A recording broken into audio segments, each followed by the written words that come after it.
Yo, what's going on, everybody? Xanthos Vice here, and we are back with some more Honkai Story. Hope you guys are having a great day. Yes, I'm back, surprisingly, earlier than I thought I was. I'll be honest. Um, I didn't know if I was going to do this today. Like I said, I was actually thinking about whether, most likely doing Wuthering Waves, but I actually do have a decent amount of time, and I have a lot of energy, surprisingly. I went to work, but I didn't have to work like a full shift, and then got lunch, went to the gym, just got back. And yeah, anyway, where we last left off, we had continued with the main story into unraveling the hidden truths within Penacony.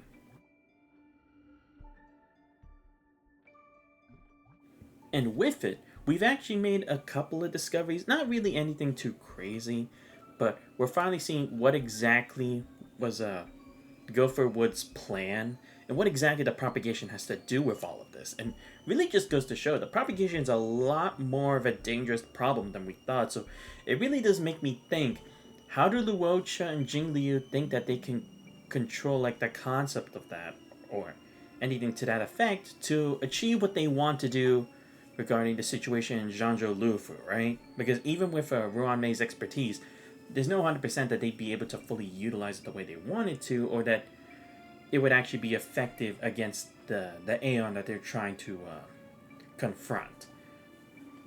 So yeah, a lot of questions with that. And now we're finally starting to see where, again, it's not so much that everything that we knew was a lie. Sorry about that. It's just more so there were missing details that we did not know. Like the fact that like Aventurine's gamble actually played a much more substantial role in the grand scheme of how we're able to stop Sunday with what he has and the presence of Firefly and what exactly was her second death. Because again, now that I thought back on it last stream, we knew when her first death and what her third death was. We already clarified those. But when did the second death actually happen? That would be now. But again, now it brings the big question. Why did we forget this, right? Is it just that whatever it was, the existence was just like closed out so it just doesn't exist anymore? Did someone forcibly do it? Was it a system? Was it a person there? Was it an Aeon? Who knows? But that's going to be one of the things to look forward to. And again, it's like, how does this like have anything to do with finality, right?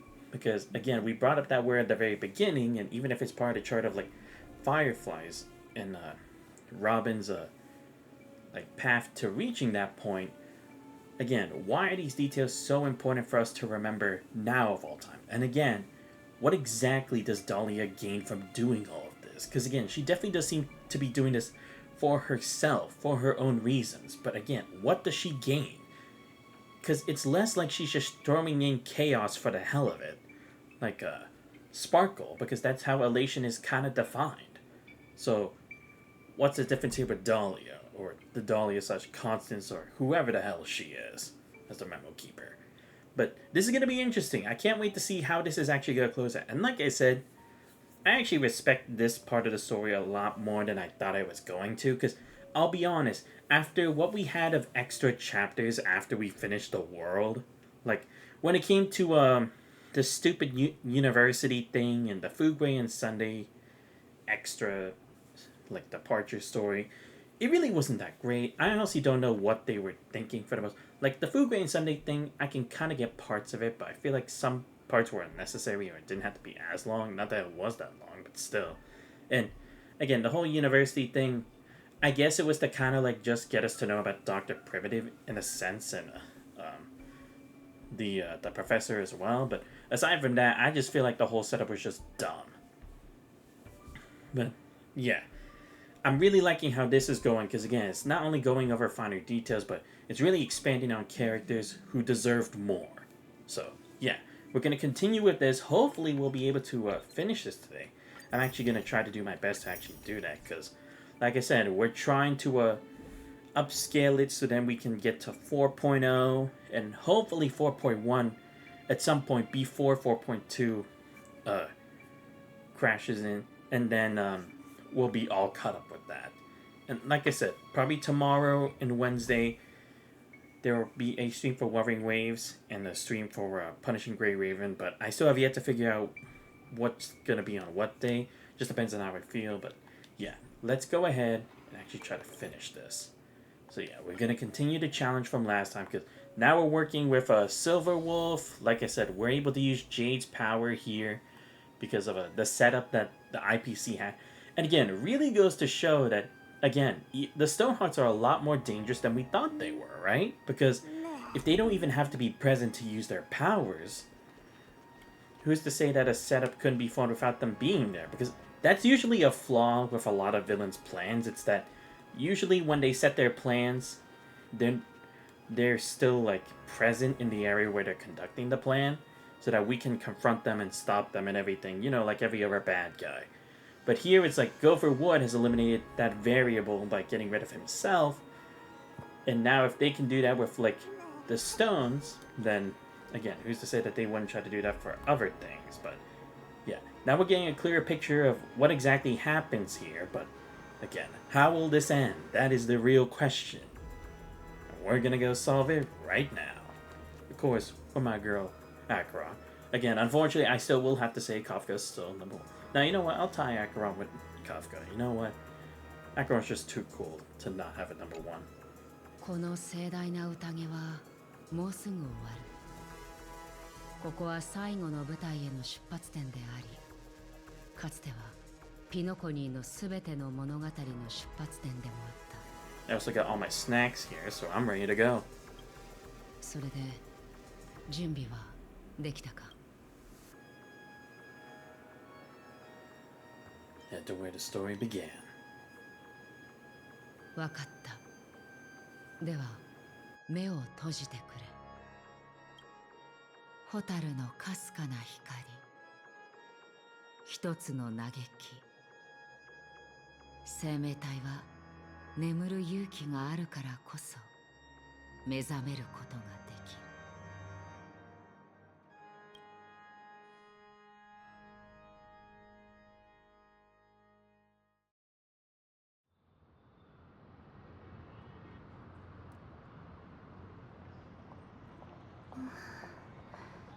私、目が覚めたのかしら。すみません、ロビン。あなたにだけは全てを知ってほしくなかったのです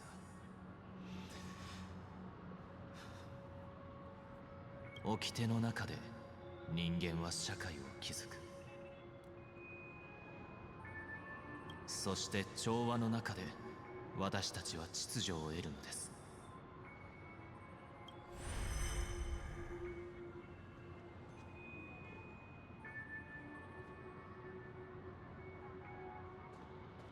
結局、兄様は秩序の美しき夢を私たちの楽園に持ち込んでしまったのね。そんなの今更言っても仕方ないでしょ。君の兄様はもう存在しないんだから、今はちゃんと「えな」って呼んであげなくっちゃ。それにしてもまさか本当に自分で目を覚ますなんて偉い。 Oh, right, yes, because that was another detail that was very interesting to learn, because again, there were members of the Trailblaze that we knew had become the foundation of Penacony, right? We knew of the two of them. One that Acheron or Boothill knew of, Mikhail, and then there was one other one, but we didn't really learn too much about the other one. At least I don't remember us doing so, but here in regards to what Anna, or the third member of the Astro Express who stayed behind, did, and how they actually decided to use that for Penacony's benefit, and then warped it even more so for this whole plan. That was really crazy, and very impressive. もう一度だけ言うわ。十分楽しんだのなら早く出て行きなさい。調和の楽章は雑音を許さないの。そう？じゃ花火ももう一度だけ言うね。花火のやるべきことは全部終わり。あとは本物の花火が空に上がるのを待つだけ。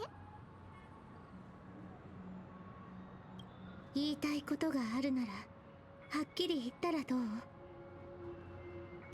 いはい、時間もないしパパッと話すよ。スパッと終えるよ。あれ、いい踏んでる。花火すっごい。あるおせっかいな焼却人がね、エナの夢から目覚められるようにって君にちょこっと細工をしたの。美しき夢が君に見せる幻をそれで燃やしちゃえってね。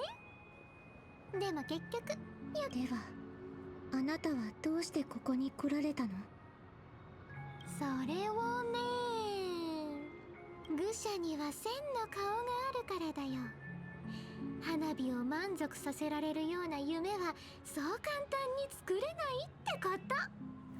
Yeah, like, to be fair, that actually does make sense, right? Because she's technically living out her dream by doing whatever the hell she wants without consequence, right? So it's like she's already fulfilling those desires in real life. Would one simple fake desire really be enough to satisfy a follower of Elation? I really wouldn't think so. If anything, it's like they'd be greedy for a lot more than that. So it is 君と understandable. 花火は最後にもう少しだけ目を覚ましていられるの。少しだけ。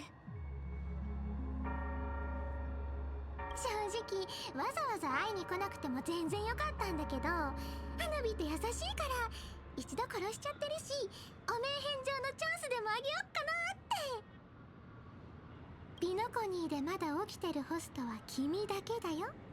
だからさ、ルーレットで遊ばない？宴の星そのものをかけてさ。軽率な行動は控えた方が身のためよ。教えて、あなたは一体何の目的があって私に会いに来たの？花火がピノコニーをドッカーンって吹き飛ばすとこを見ててほしいんだ。そうしないと他の人たちは反撃を始められないし、目を覚ますこともできないから。考えてみて。お兄様はもう雲の上の神様になっちゃったんだよ。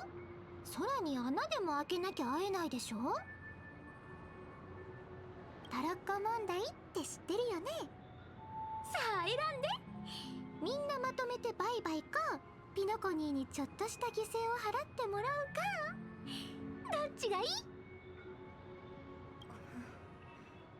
仮面の愚者の言うことなんて信じる理由がないわ。ただのハったりだと思わないでね。ピノコニーのあちこちに爆弾を仕込むの結構大変だったんだから。いくつか起爆させて威力を見せてあげよっか。どれにしよっかな。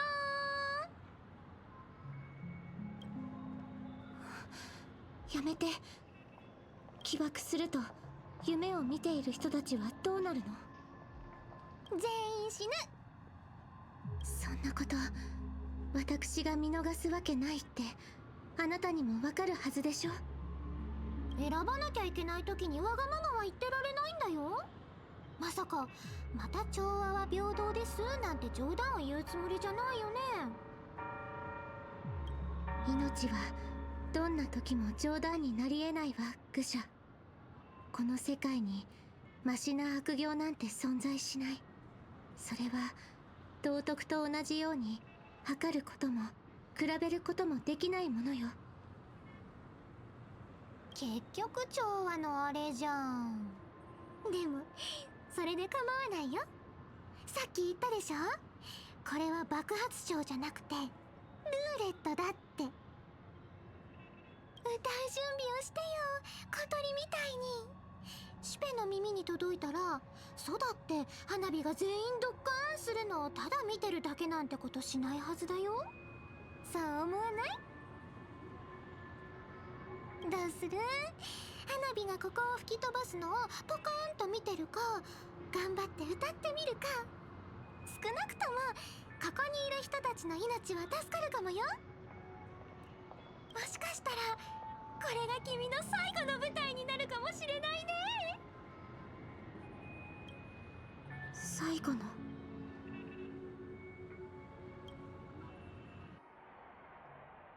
何？緊張してるの？ま、こんな大舞台は初めてだし、緊張しない方がおかしいか。いいえ、ただちょっと昔のことを思い出しちゃって。シボンさん、鳥はどうして空を飛ぶと思う？どうしたの急に。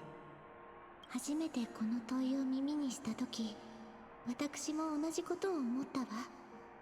これはピノコニーを離れる前に兄様に聞かれたことよ。今でも時々つい考えてしまうの。私は飛ぶべき時に飛んで、飛びたくなくなったら止まる。特に理由なんてないんじゃない？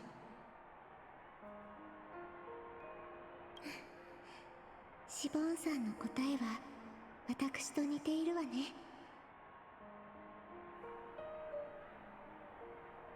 以前何のために歌うのかって尋ねてくれたでしょ。私にとってこの2つの問いの答えは同じだと思うの。でも最初は違う答えを持っていたわ。歌いたいと思ったのはある特別なきっかけがあったから。小さい頃、性格が故郷に落ちてきて目の前の全てを一瞬で消し去ってしまった。反応する間もなかったわ。もっとも何をしようとも手遅れだったでしょうけど。その時、母様が私と兄様をどうにかなだめようと鼻歌を口ずさみ始めたの。その話聞いたことあるよ。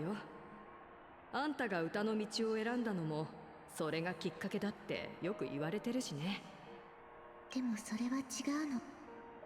その出来事で歌を憎むことはあっても好きになることなんて絶対にないわ。ずっと長いことこんな風に思ってきた。災いが起きた時、歌は何も変えられない。世界で一番役立たずなんだって。音楽の才能に恵まれていたし、歌う瞬間は心から喜びを感じられるけれど、何の役にも立たないんだって思うといつも許せなくなってしまうの。それで？それから少しずつ大きくなって、兄様も時々あの曲を口ずさむことに気がついた。母様が恋しいのかしらと思ったけれど、当然そんなことは言えなくて、なんとか兄様を励まそうと頑張っていたわ。そしてあの時の兄様の答えを知って、私は何のために歌うべきかを知った。もちろん直接教えてもらったわけじゃない。でも考えるきっかけになったの。理由や意味なんて必要ないこともあるんじゃないかってね。ピノコニーの未来のために思い切りやればいいわ、愚者。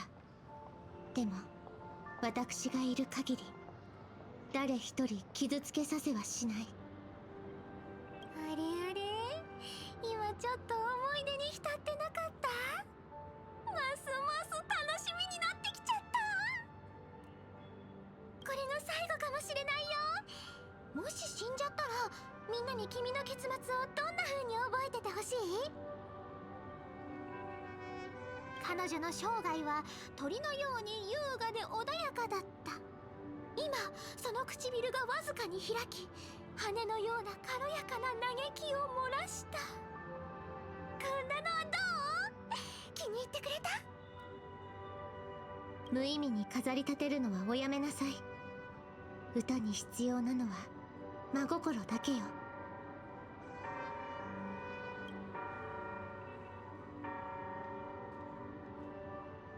兄様、生まれながら翼を持つ鳥が飛ぶのに理由なんて必要ない。そしてやむを得ず地に落ちた鳥に見下ろすような同情もいらないわ。空と大地は互いの証明であり憧れなの。飛ぶ鳥が地を見下ろせば、たとえ落ちたとしても命が続く希望があることを知る。落ちた鳥が空を見上げれば、もう一度飛び立てる可能性がまだこの世界にはあると気づける。もしかすると彼らがお互いを理解し合うことは永遠に訪れないのかもしれない。けれど人々に本当に必要なのは理解ではなく、他者の生き方にほんのわずかな思いやりを持つこと。そして必要な時には手を差し伸べること。たとえあなたが唯一の星となって人々が空へ飛び立つのを阻んだとしても、皆はそんなあなたの光に憧れを抱き、翼を懸命に羽ばたかせるでしょう。落ちれば傷つくかもしれないと知りながらも。だから秩序の美しき夢は必ず滅びるわ。三つのカンバセを持つ神よ、もし私が調和の道に踏み入ったなら、どうか手を差し伸べてあなたを信じる者たちをお守りください。そしてもしも私が地に落ちる運命にある鳥で二度と歌うことが叶わないのなら、その墜落の音こそ私にとって最後の調和の楽章となるでしょう。けれどこの世界に響く最後の音楽には決してならないわ。美しき夢の名において調和セレモニーの開幕をここに宣言する。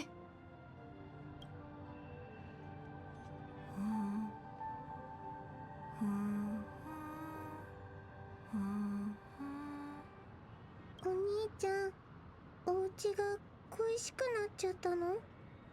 たとえそうだとしてももうどうにもならないよ。でもそれってお母さんが昔歌ってた歌。だってどうにもならなくたって僕たちは歌うことができる。自分に歌える歌を。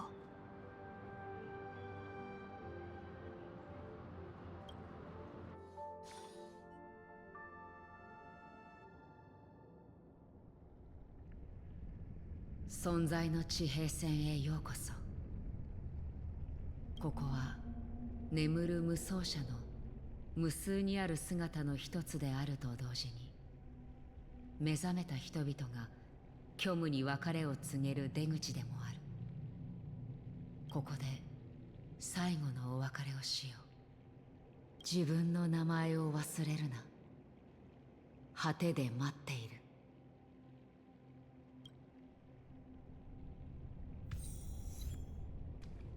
皆が記憶を大切にし、この世界の全てが欲しい。もしくは私を楽しませてくれる唯一の存在を見つけたいですわ。死んだ後また彼女に会えるといいな。そうすれば僕もただの人間だって分かってもらえる。人は誰しも最後は幸せになれるんだ。どいつも家族といられて腹減ったらシチューとか食って笑えりゃいいな。いつか訪れるだろう。誰もが幸福を作るために必要な思考を手にする日が。皆が互いを抱きしめ合い、出会う人それぞれに心からの賛美を送れますように。俺たちの願いをお前に託す。どうかそれらの願いを未来の日差しのもとへと連れて行ってください。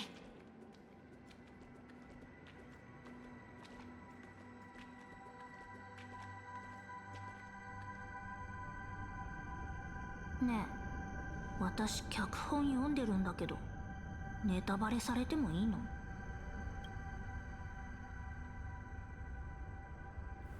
What if I fail? 負けないように頑張るしかないね。Always quick-witted, that one.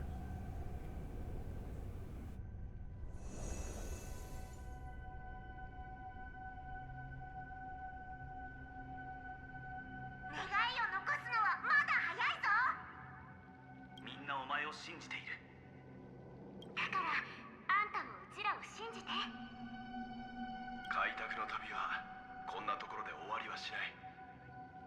きっとみんなで目を覚ませるわ。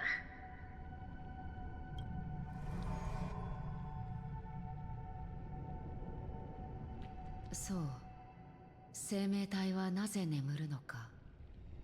私たちはまだその答えを見つけられてないが、もうこの夢から目覚めようとしている。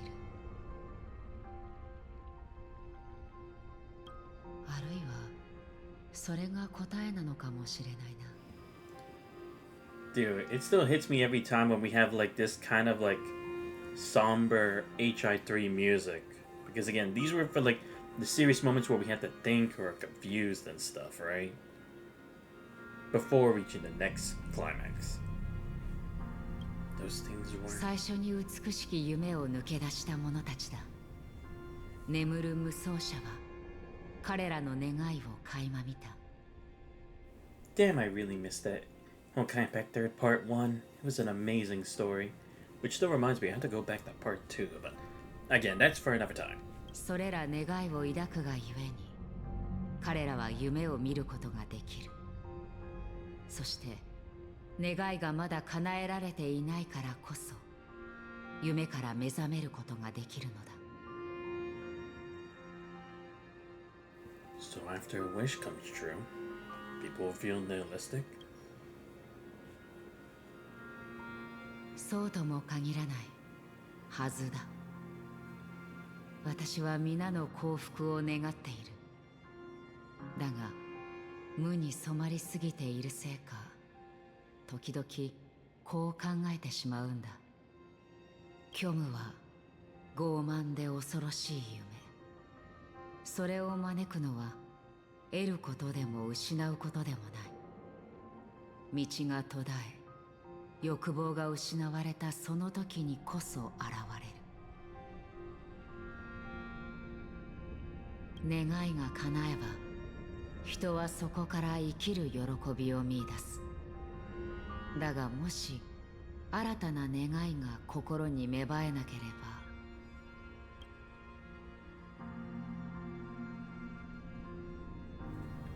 No gaze upon nihility.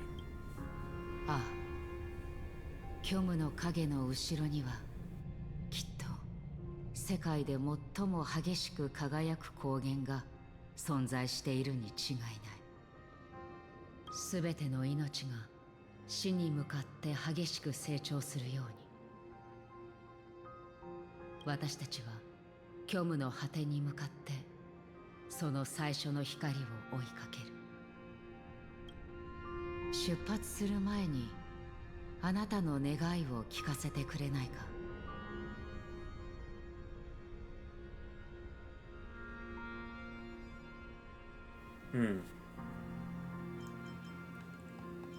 First, find what I love.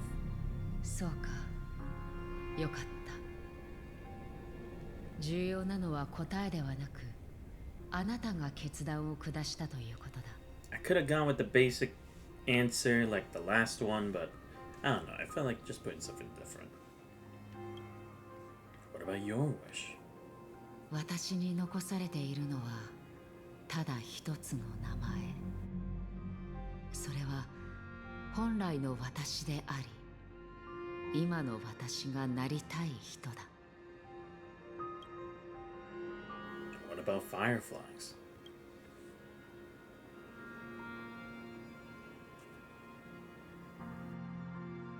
今まさにあなたはそれを見つめている。彼女は終焉の道を歩むハンター。運命に抗うために自らの願いを捨てなければならないものだ。だがあなたたちがどんな道を歩もうと、その終点には必ず死があり、最後の再会を果たすことになる。準備はいいか？少し前彼女もここに来ている。この機会に見届けるといい。彼女の決意を、そして小さな蛍の光が虚無の引力を振り切るその生き様を。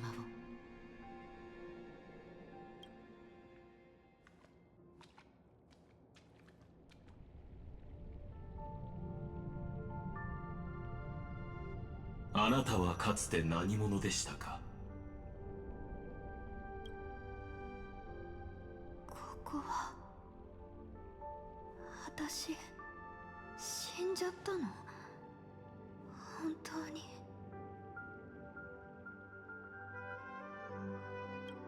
その手前です。ここを越えればあなたは本当の死を迎えることができます。あるいはここで引き返すことも可能です。教えてください。あなたは何者だったのか。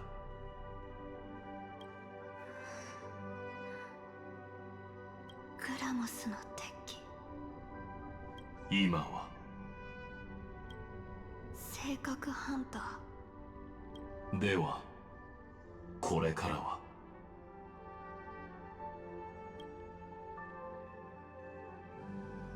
どこにでもいる普通の女の子。ならば先にお進みください。それを叶えるには死を迎えるほかないでしょう。そんなの嫌。私ここまで必死に頑張ってきたんだよ。まだ全部終わってない。たとえ全てが燃え尽きたって絶対に諦めない。その願いは叶わないとあなたにも分かっているはずです。最後の美しき夢の中でさえあなたはどこにでもいる普通の女の子になれなかったのですから。どうしてそう思うの？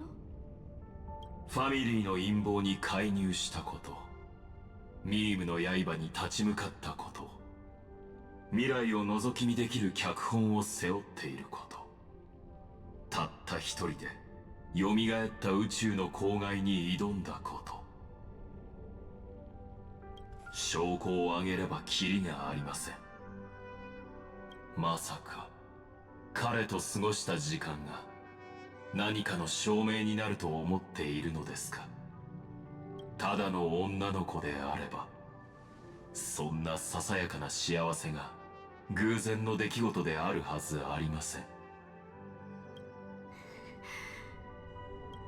もただの女の子が陰謀への介入とかそういうことをしちゃいけないなんて決まりもないでしょ。夢の主が言ったことは間違ってないのかもしれない。私たちが置いてきた過去はとっくに私たちの未来を決めてたのかも。これまでの私がいるからこそこれからも危険に直面した時、その中に足を踏み入れる選択をするのかもしれない。でも君は私の言葉を誤解してる。まあ普通の生活がしたいっていつも言ってる私の責任でもあるけど、まるで私を形作ってくれた過去が重荷みたいな言い方をしてるよね。グラモスの敵機としての過去もロストエントロピー症候群も私にとってはただの傷跡じゃない。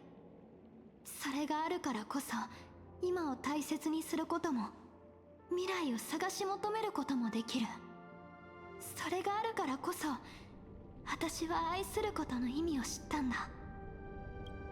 君が挙げた証拠って確かに普通の女の子じゃありえないことかもね。でも私じゃないどこかにいる普通の女の子だって同じ状況に置かれたらきっと同じ選択をするはずだよ。暗闇に立ち向かう時、普通の人たちが自分の小ささを嘆く必要なんてない。だってそういう時こそ自分は最初から気高く光を放つ存在だって気づけるから。確かに私は結果を変えられない。それどころか家庭さえも。でも自分の運命をどう受け止めるかを決めるのは私自身だよ。結果を変えられると信じることよりも、それはひどい自己欺瞞でしょ自由意志はもともと自己欺瞞からなってる。それはほとんどの人がそう。けど私と同じようにしてって他人に無理強いしない限り別に恥じることなんてない。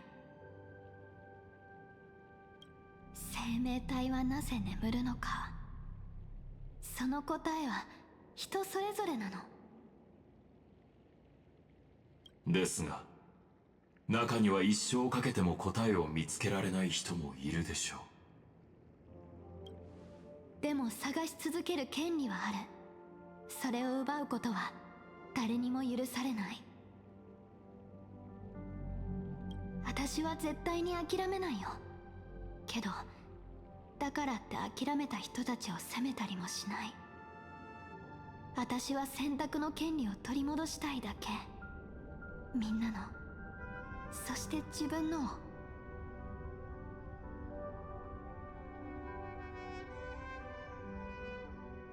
だから君と一緒にここを離れる。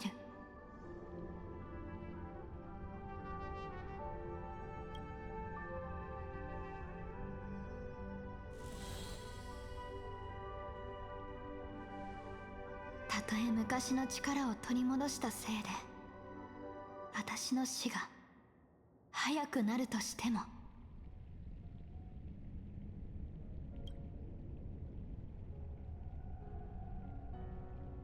ホタルって名前は自分でつけたの。一瞬だけ輝く小さな光が自分と似てる気がしたから。でもよく考えたらわざわざ縁起の悪い名前をつけるなんておかしいよね。それで気づいたの。本当はホタルが綺麗だと思ったからなんだって。だけど後になってそう見えるのは目の機能に限界があるからで、もし全部はっきりと見えてしまったらホタルなんてちっとも綺麗じゃないって知ったの。美しさも愛も私たちの感じ方や感情は全て生まれながらの血管から芽吹くものだと思う。それがあるから私たちはみんな特別な存在になれるの。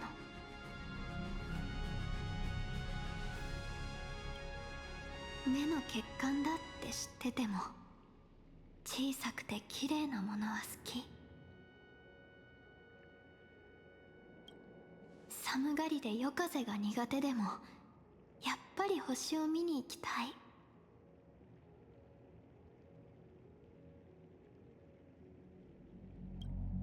ケーキを焼くのは大変だけどそれでも作りたくなる。大切な人たちにプレゼントしてみんなの笑顔を見るのが好きだから。可愛い服を探すのも好き。誰かに見てもらいたいからじゃなくて着てると気分がいいから。もう血管なんて気にしない。新しい傷跡が増えるのも怖くない。全力で愛するものを見つけて運命から守り抜く。だって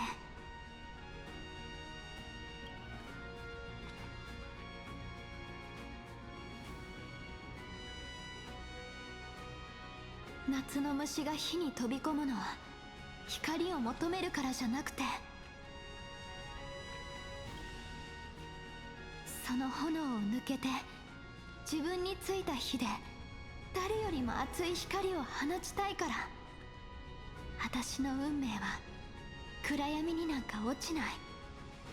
私はこの身で周りの全てを照らすの。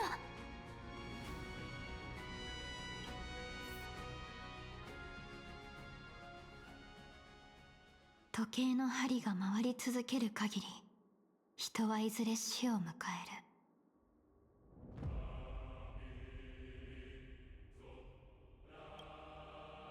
でもその時までは確かに生きてるの。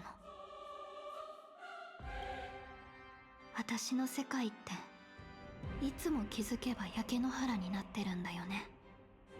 でももうそれでいい。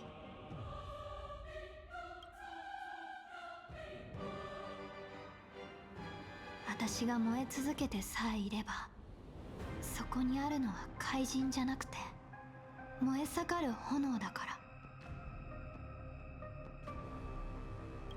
コマンドディスメンバー。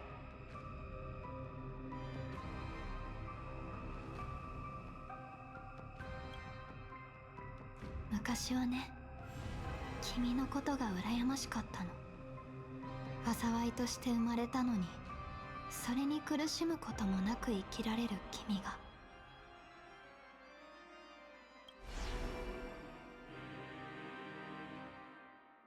でも今は君の方が私に憧れるべきだよ。死にたくないし、戦うのだってもう嫌。でも運命がそうしろって言うのなら、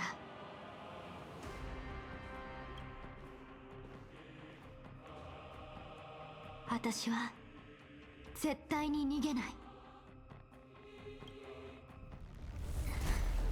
夢の中はいつも焦土だった。花が咲いたことは一度だってない。それでも私は燃え続ける。灰となり生まれ変わるまで。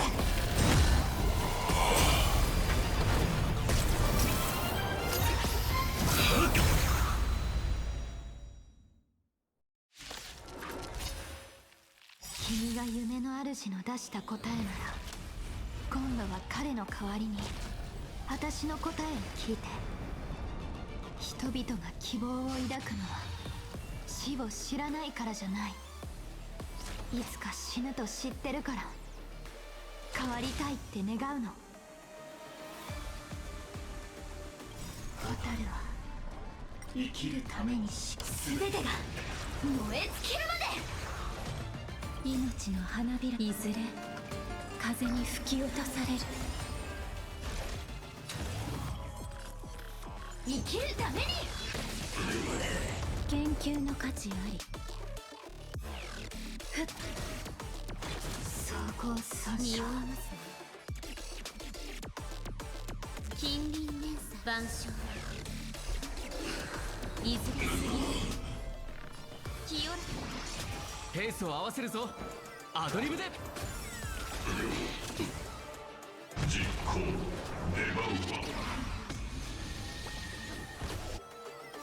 It's show time。コラボスタート。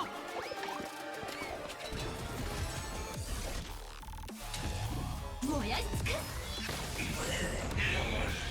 総合訴訟。コマンドディスアセンブ。本質は同じ。私がやるのですか？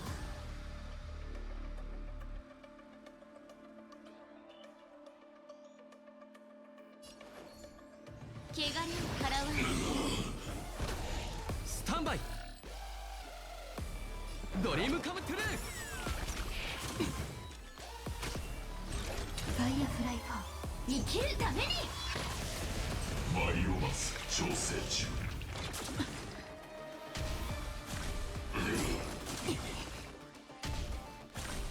実行デバウ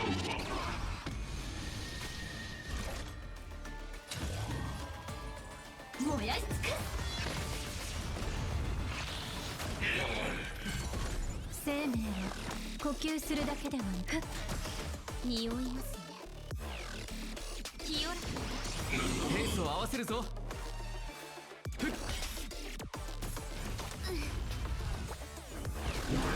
食準備。Preparing to digest mutation。進行。研究の価値あり。蛍は全てが燃え尽きるまで。命の花びらいずれ風に吹き落とされる。はっ、これはただの戦いじゃない。生きるために。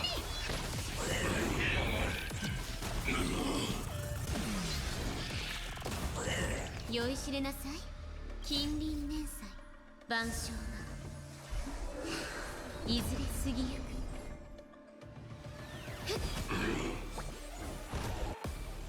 It's showtime。コラボスタート。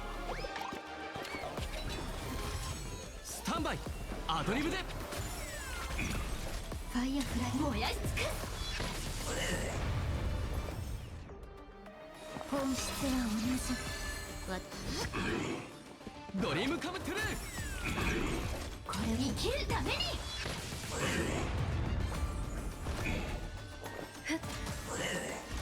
燃やし尽くす。バイオマス調。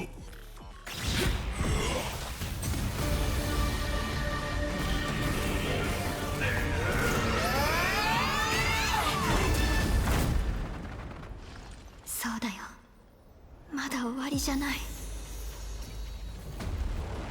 運命を受け入れるのも犯行だとしたら、私は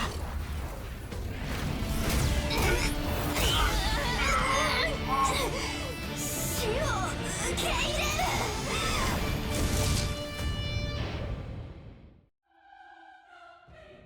生きるとは未来の自分を思い描くことだ。だが運命は決して平等ではない。今の選択はそのほとんどが過去の自分によって決められている。だというのに、今をいかに懸命に生きようと思い描いた通りの明日を迎えられるとは限らない。運命も同じだ。認めようと認めまいと虚無はある。そして存在するものであれば虚無を振り払うことはできない。多くの運命はこの世界が美しいと説く。それを信じさえすれば人々は信じることから力を得られる。だが虚無はそうじゃない。それは不条理で果てしなく広大。盲信を拒みつつ虚無に抗う力を持たぬ人々を捕らえる。そこには美しさのかけらもないんだ。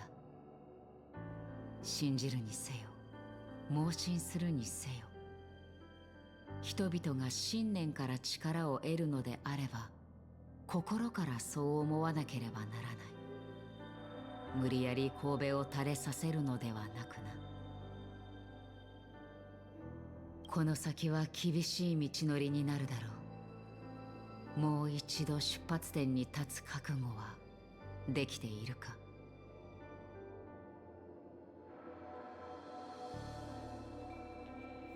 Always believe in tomorrow. そうすればあなたたちはきっと太陽の下で再会できる。死が彼女の最後の夢を終わらせていないことを、そしてあなたが人々を目覚めの世界へと導くことを願っている。 Wait, what? Oh, I didn't even realize. Yo, this is like the happy music from Honkai Impact 3rd. Isn't it? Or is it like a rendition of it? It definitely sounds like it. Like when you did like event stuff or whatever. これから訪れる夜、あなたは挫折を味わい、悲劇を目にするだろう。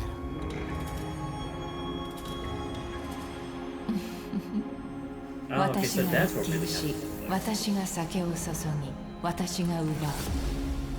私は春に種をまき秋に刈り取る。枯れた果実で枝が満たされるまで全てを琥珀の王へ。あなたが決断を下すとき、モノクロの世界に一抹の赤が再び現れる。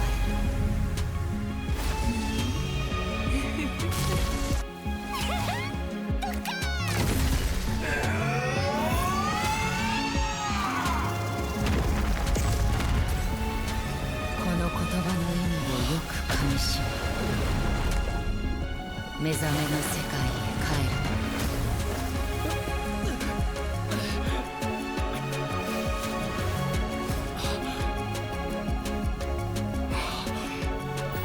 大丈夫。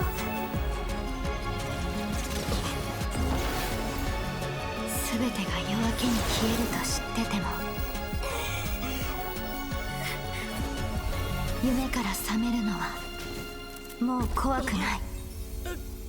みんなの私の開拓の権利を取り戻して。私たちが探していることはそこにある。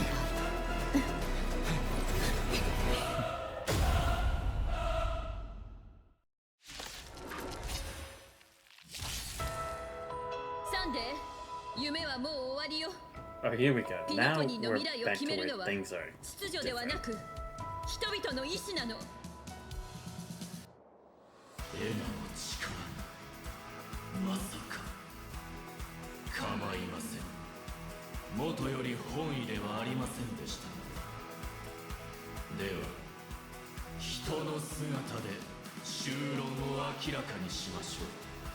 神が世界を作り慈愛を授けると、神々、今はただ静かに耳を澄ませてください。万物が育ち、すべては巡っていく。その果てに至った時、人の世は人の手に託されなければならないのです。すべての創造は終わり、麦の日に至る。哲学の大事、万象を再構築するのです。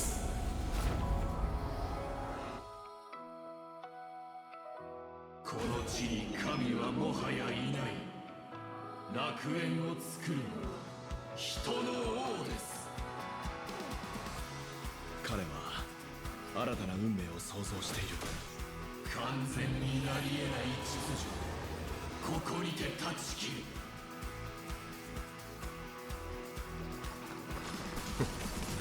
周囲に消え去る記憶をここにて断ち切る。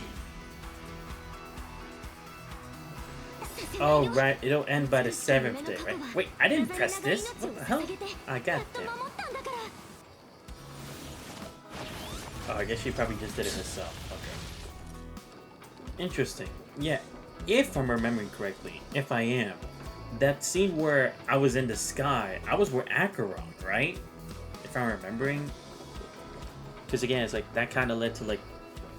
Because also it made me feel a lot more impact and emotion from it, because it's like not only the Honkai Impact 3rd music, but also that, you know? So interesting. So it was Firefly this time. So what are they trying to say? Firefly's existence is, or what she did is meant to be a secret. Anyway, I'll just leave it to her.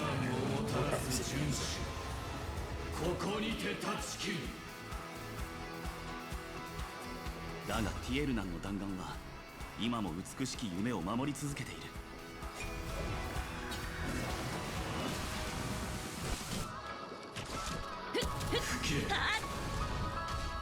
光なき興味、ここにて断ち切る。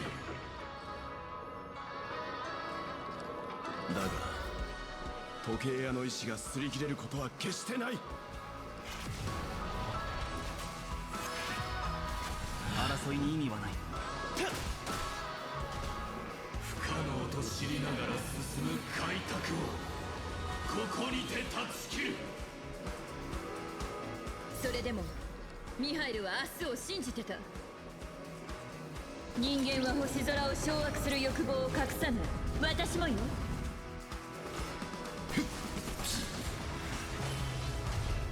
完璧な楽章をもって命する。楽園を再現せよ。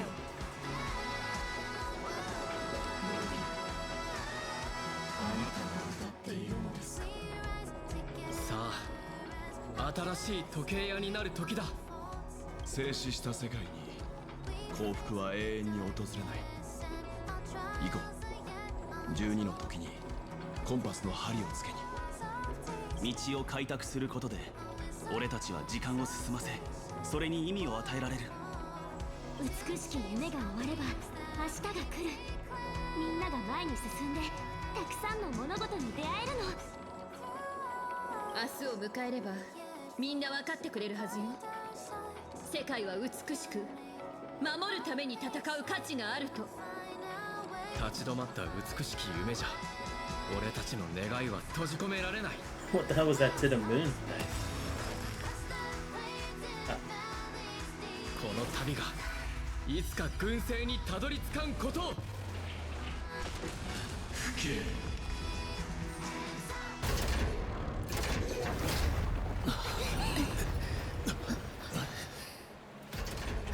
なぜ生命体は眠るのか。それはいつの日か。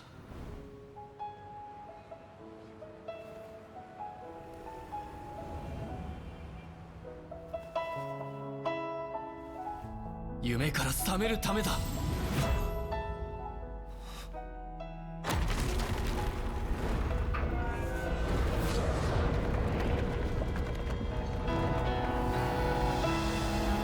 はり夜は短すぎる。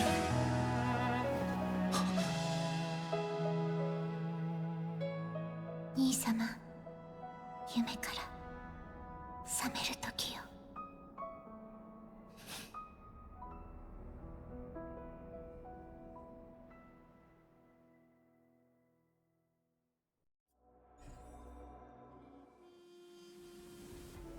Yeah, at least supposedly it's the end.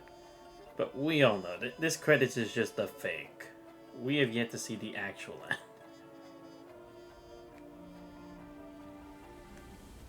Wait, dude, why the hell are they putting question mark as March 7th? Did they have that before? I honestly don't even know.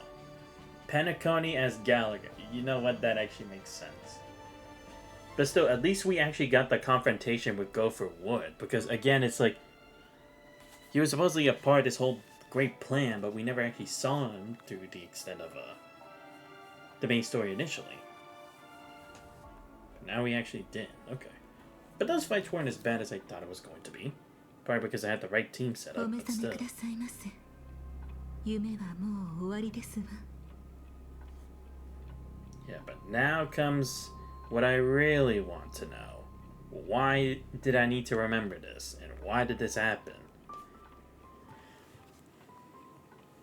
It's not over yet. What happened next? 運命は答えを教えることを許しておりません。 Huh? そして本当の結末はあまりに悲壮すぎるがゆえ What? 忘れていただきたいのです。 Huh? I'm not supposed to know? What do you mean?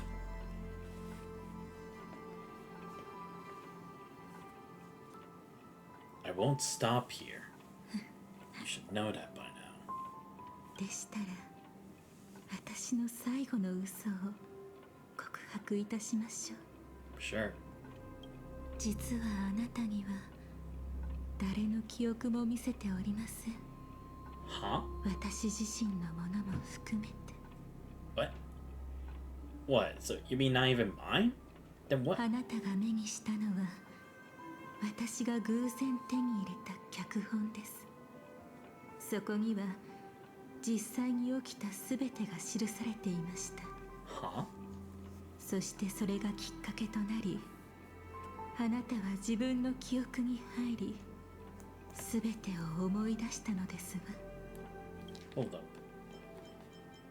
What? So it's like I was able to look through maybe what was Elio's script or someone else with the same power as his script where it could see a certain future?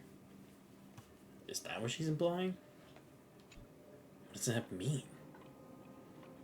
あなたは特別で唯一無二の存在だということです。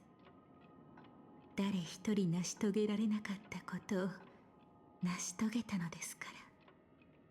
記憶が燃え尽きようとあなたはそれを思い出し再び大切に心にしまうことができる。 Okay.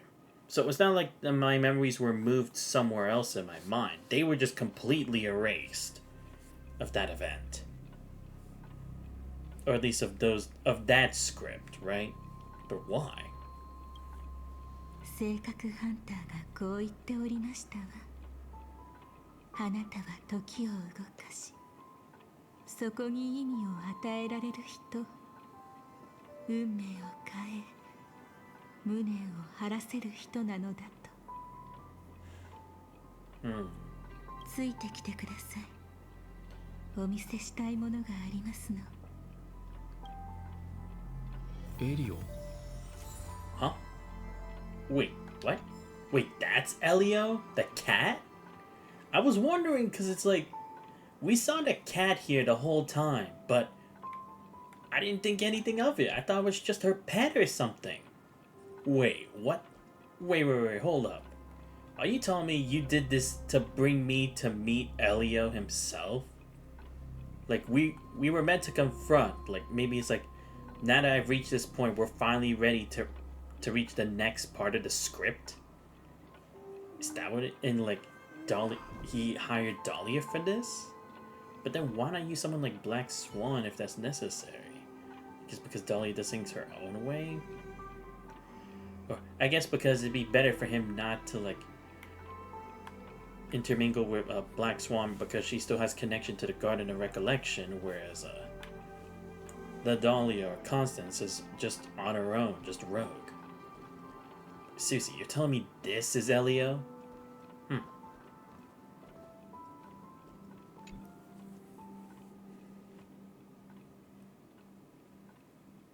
こちらがお見せしたいもの、終焉の真実です。 It better be. また、この黒猫はテルミヌスの身体の一部となります。 Oh, okay. エリオではありませんわ。 Terminus? What the hell is that? 私もこの目で見たわけではありません。これは性格ハンターが語ってくれた光景ですから。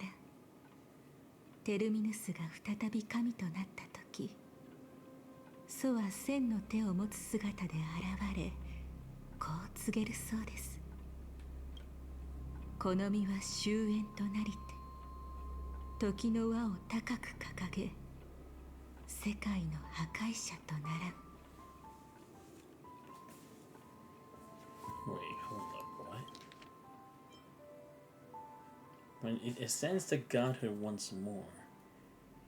So, right now, what is it? Does Terminus still exist in the mortal realm? Like, no, yeah, I guess it is because they said a strand, right, of the corpus.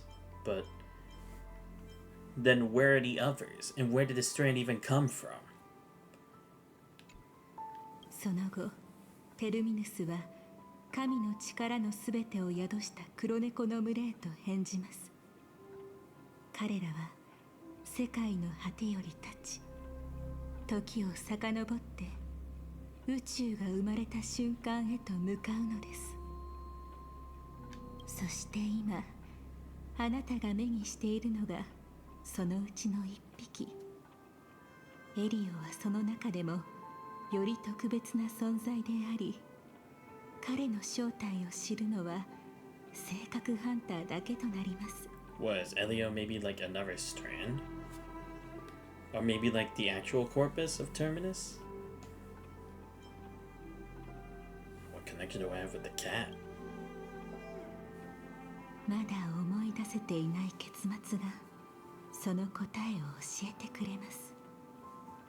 ですが覚悟してくださいませ。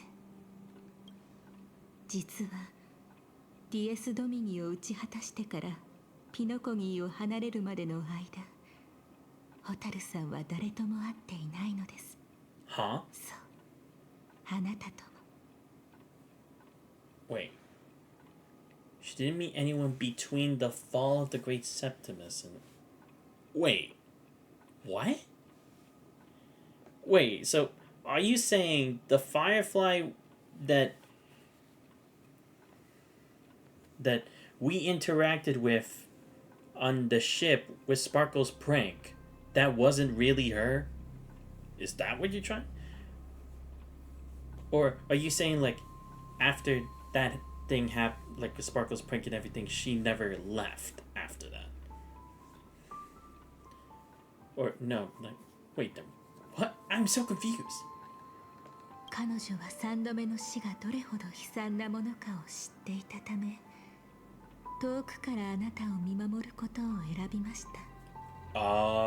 そして消える寸前、一人で身を隠したのですわ。Wait, so her third death, that wasn't her real third death. Maybe like the timing of it was, but that's not what it was, right? What? Are you serious? I mean, now you mention it, it's like we never actually got to see her again, but then again, we haven't really interacted with the Stellaron Hunters for the most part either way, right? Like since Pentecost, or since we went to Amphorius, considering it was a detached world in of itself. ですが、悲しい記憶もまた大切なもの。あなたが別れを素直に受け入れることができれば、再会を果たす力を手にできるでしょう。大切な人を見送るときは、その人の目が見えるうちに涙を流してあげてください。Oh boy, I'm not gonna like this, am I? 自分がどれだけ愛されていたかを相手は知ることができます。Let's begin. このように考えたことはなくって、今自分の成していることが運命からの気まぐれな贈り物なのではないかと。何も選んでいない、ただ運命にもてあそばれているだけなのではないかと、私はしばしばそう思うのです。ですが、そんなのどうでもいいことですわ。だってこの瞬間、私の喜びも悲しみもすべて紛れもない本物なのですから。あなたもきっと同じでしょう。覚えておいてください。どうしても晴らしたい無念があるのなら、心の底から叫ぶのです。その声が時の果てに届き、旅立とうとするテルミヌスの耳に届くよう願いながら。黒猫が見えるということは、テルミヌスが今まさにあなたとすれ違った証拠。一匹の力では多くを変えられませんが、あなたの過去はテルミヌスの未来となります。 What? もしも黒猫があなたの叫びを覚え、その未来で何かを変えれば、あなたの過去もまた変わることになりますわ。もしかすると世界が破滅する運命にあるからこそ、一人の平凡な少女は望んでいた花束を手にできるのかもしれません。A say in the mind of Terminus. Render the final doll home. Okay. It's interesting. さあ、その花束をあなたの手で届けてあげてください。誰も悔いを残さないように。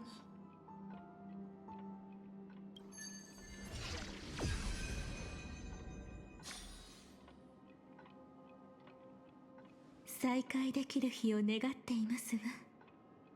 私を喜ばせてくれるただ一人のお方。お父様、壊滅は壮麗な瞬間ではありません。運命も記憶もまたしかりです。空まで届く炎で冬の荒野を焼き尽くしてこそ、不衛の者たちが姿を現すのだ。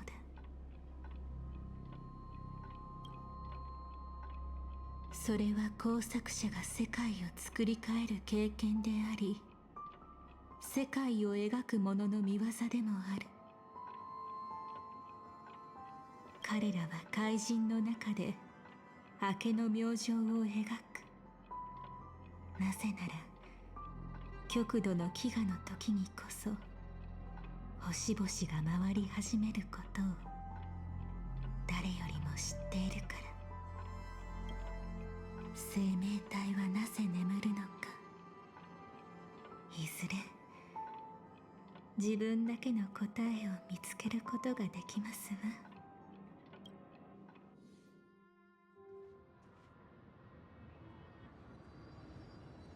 Huh? Recollections? Is this after the events of Penacony? 忘れてしまったすべてを取り戻しに。Interesting. Okay, so that part wasn't what we forgot. Okay, or it wasn't the main thing. But it's this after effect. But again, if that's the case, who did it? And why? Because you can't mean to tell me Firefly did it herself. She doesn't seem to have those kind of capabilities, but did someone else do it? But I can't imagine it's any of these people here, because again, what would they gain from doing it? Like, I wouldn't imagine it would be like Silverwolf or the Stellaron Hunters, right? Because it's like, I'm reclaiming that memory now at the will of Elio, supposedly, so why would they initially do it the first time? Unless it's that I wasn't able to handle... No, yeah, maybe it wasn't that I was able to handle it, because again, it's like, I haven't really faced true suffering or despair compared to like what we've seen in Amphorius, maybe. But again, I also couldn't envision Black Swan keeping that from us, because it's like eventually would have to come back, right? Kind of go against like what she does, correct? I honestly don't even know, but again, we'll figure it out. Anyway, let's start from the left to the right. Alright, I guess this is after they tell them mission accomplished. Sweet. うぬぼれが過ぎるな、ギャンブラー。その手口はとうに見抜いている。ほう、じゃあ聞かせてもらおうか。船が嵐を抜けようとするとき、酔っ払いは運命に慈悲を請う。それで？だが結局は皆海に飲まれる。運命は人々が座礁するのを見るのが大好きだからな。愚か者には愚か者なりの末路があるというわけだ。まるで何かの偶話みたいだね。教授、あいにく僕はそんなに賢くないんだ。君のそれは幸運でも何でもない。酔っ払いにならないよう常に冴えた頭を保っているだけだ。ならその推理が正しいかかけてみようか。さあ行こう。今日は飲みたい気分なんだ。僕が本当に酔っ払った時、君がどれほど見当違いなことを言っているかわかるはずさ。ま、でも結果なんてどうだっていい。だってこの世に可能性よりも貴重なものなんてないだろ。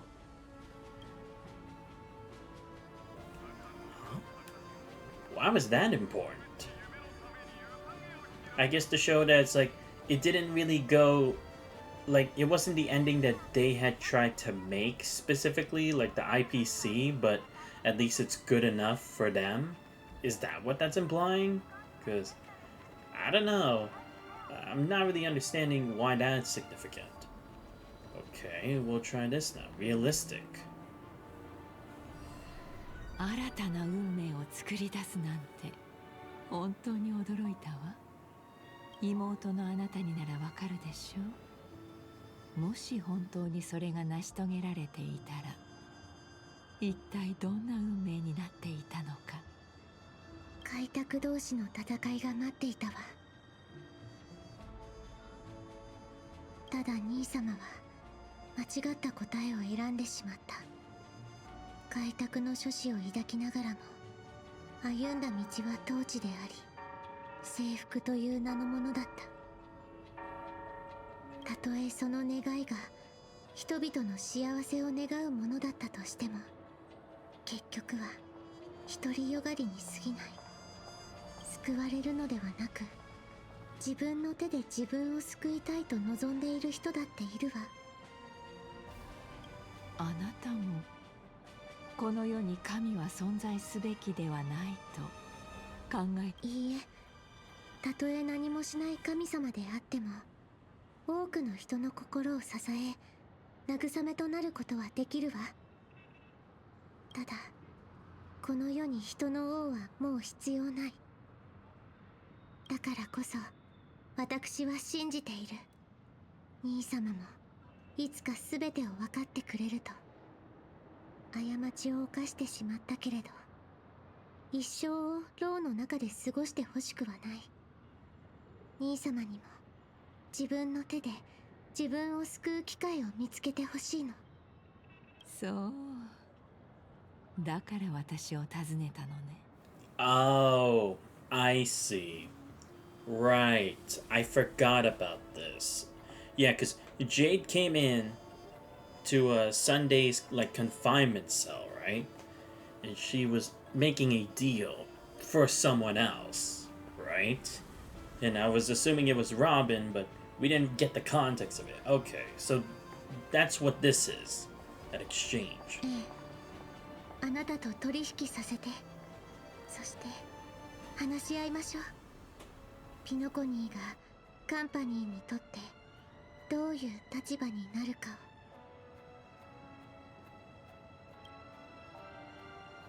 Ooh, but she made a deal with Jade. What did she give? I'm not liking this. What did she give up? Like, was it the rights the IPC had? But that was only later, right? That wasn't at that point. Unless it was kind of planning for later on, hence why her intervention on the ship. At least I would think, but I don't know. We'll say the Dolly and Silver Wolf one for last, I think, because that's probably gonna be more significant.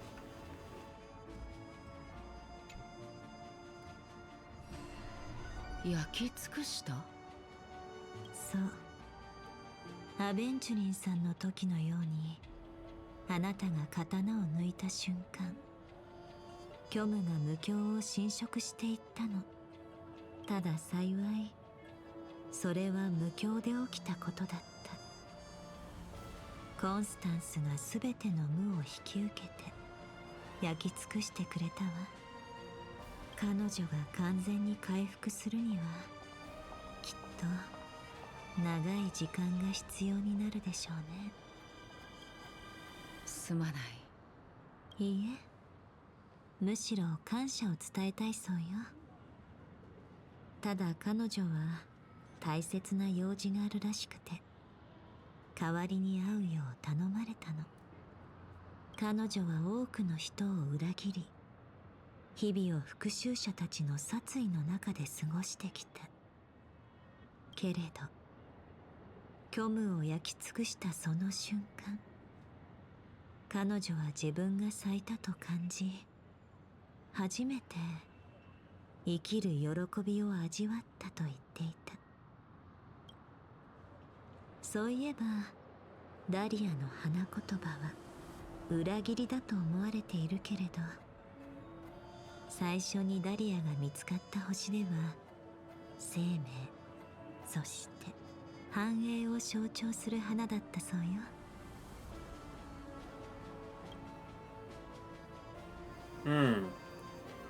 So wait.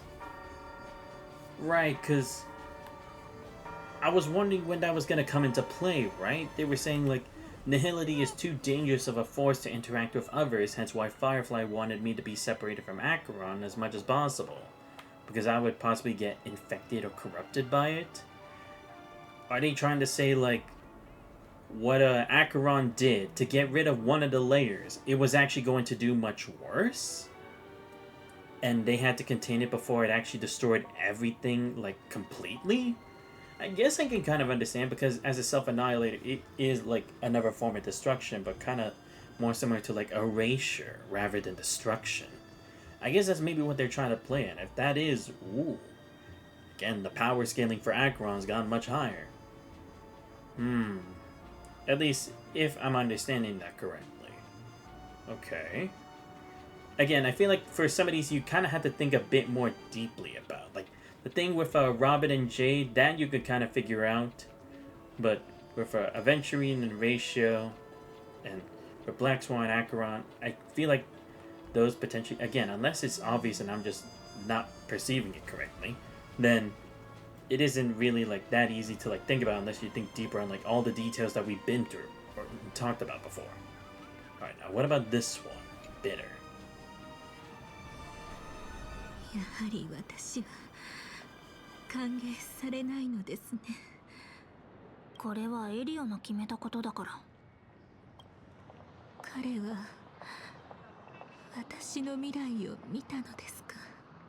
性格ハンターの一員になるというあらゆる可能性の中で、あなたは必ず裏切りを選ぶ。主湯という名を持つ記憶を壊滅させる絶滅大君になってね。Huh? Wait, what? Should become ephemera to destroy What? No way! You've gotta be kidding me. That's what her future is? Is she joins the Stellaron Hunters? Really? Wow. I mean, I'll be honest, her choosing betrayal, I don't deny it. Because again, it's like she's kind of just doing everything that's like she wants to, or she's just going to her own beat, you know? So I honestly wouldn't be surprised if she did, but it would go that far? Really? Wow, okay. Damn. これがエリオの言葉。そしてあなたへの報酬。Wait, really? That's the payment? 報酬。So she wanted to join them. すべてが終わった後、彼の記憶の一部を燃やしてほしいの。Ah, there we go. Okay, yeah, so it was. Because, again, it's like, someone would have to be capable of destroying my memory. Because, again, it's like, it's not that I forgot or that it's been misplaced. It's just gone. その理由を伺ってもよろしいでしょうか。彼がその記憶を持ったまま次の場所へ行くのは見過ごせないの。あまりにも早く壊滅の注意を引いて命を落とすことになっちゃうから。Huh? What? I die? Are you serious? Really? Draw destruction's attention to. Wait, really? What? Is destruction not always looking at me? I've been thinking that, because that's the thing. It's like I supposedly have connection to the Aeon of Destruction. Like, what was it Akphili or was it someone else? I don't remember what the name of the Aeon of Destruction is, but we saw it again from like the very beginning of the game when we confronted the dragon before Velta knocked us out, that we were connected to that Aeon in some way, right? So I thought, like, since that moment, he's always been paying attention to us. You're saying he hasn't?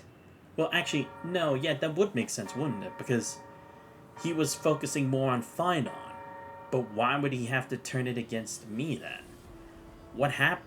Seriously, what happened? So you're telling me something happens to the point where the Aeon of Destruction would lose his attention on Finon and go to me, and that would lead to my death in some way? Are you serious? And again, it's like, we still don't know, why did I ultimately quote-unquote die before, right? Like, I only ended up awake because of the Scleron implanted into me, but again, how did I end up in that state where that was the only solution?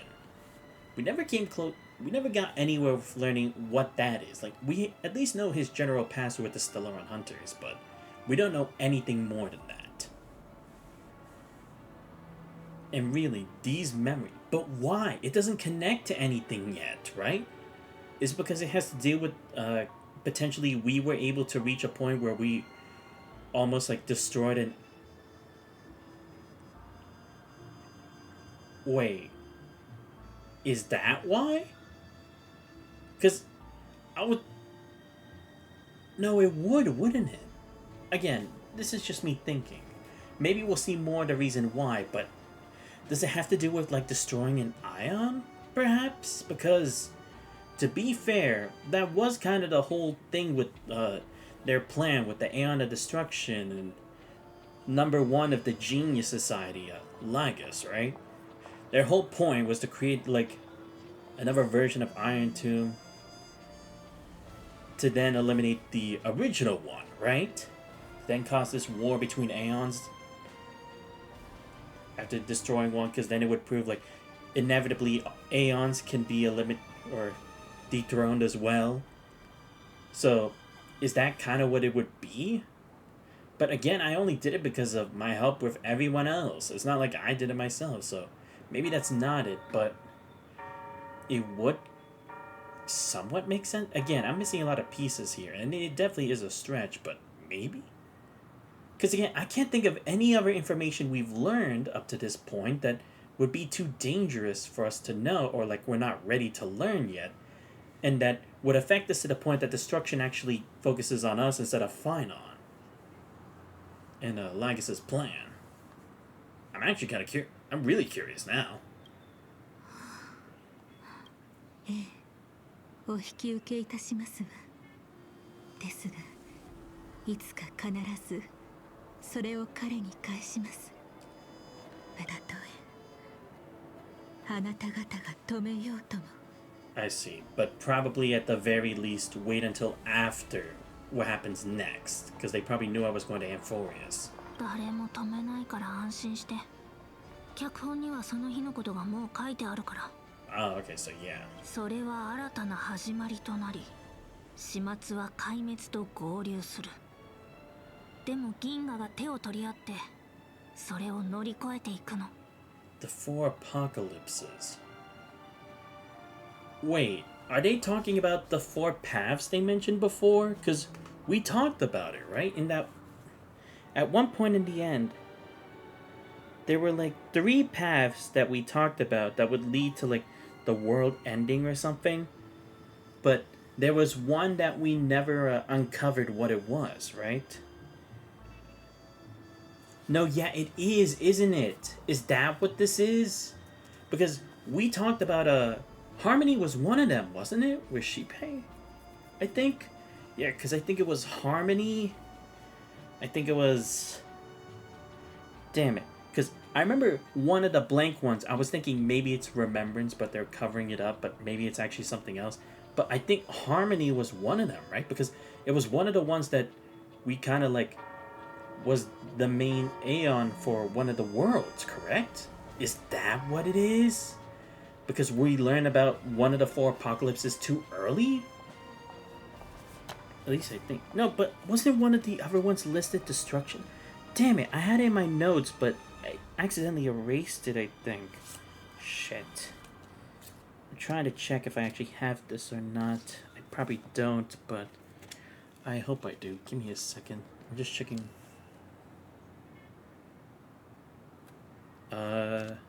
Shit. Damn it, I don't think I have that note anymore. Fuck. No, yeah, but that must be it, right? Those 4 apocalypses must be, those 4 paths that they were talking about, correct? That we learned about in Amphorius. At, like, the very, very end. And again, with the one unknown one. Is that what this is? But again, why would... No, yeah, actually, is that why that was dangerous too? Because again, that knowledge, it's not supposed to be known to us yet. And like, considering Lygus was there, and he could probably read our memories, considering it's the land of remembrance, and because it was his home domain, and he was working with the Aeon of Destruction, is that why we needed to have these memories gone? Because then later it would be like, wait, he knows something that could get in my way? Is that what it is? I'll be very curious. But I think that's what they're trying to imply, though. Damn, I wish I could go back and see. If only I could pause again for a minute. でも、ホタルはどこにいるんだ？見当たらないな。Yeah. Huh? Oh, what the hell? Oh, this place. Yeah, they made this whole place just to look at for a moment.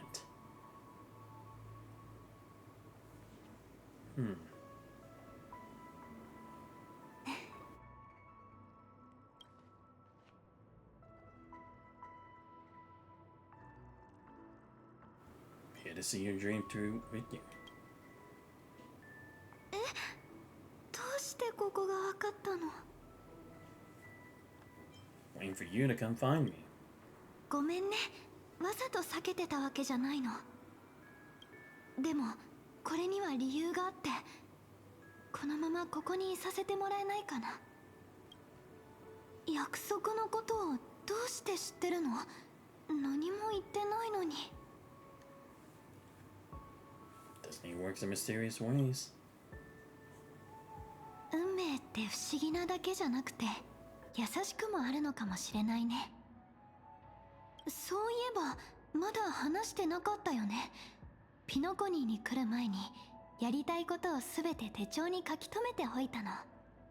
ここにいるのはその最後の願いを叶えるため。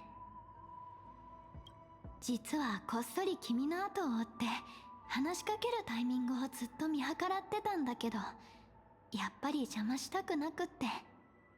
君の夢は笑顔で始まって笑顔で目覚めてほしかったから。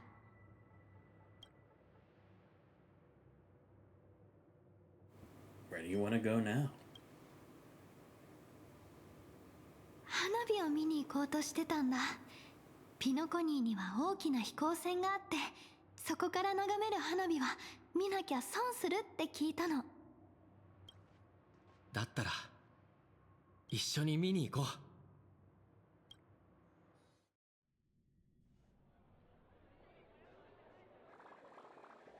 う。いい場所。君ってセンスがいいんだね。You don't get it. I got a quest marker. ありがとう。まだ始まってないみたいだし、少し座って待とっか。Wait, but they said she never met, so what is what we're going through right now? Is this just her dream? Like what she hopes is her end? What she hopes is the fulfillment of her last wish? こういう時って言葉が出なくなっちゃうものなのかな。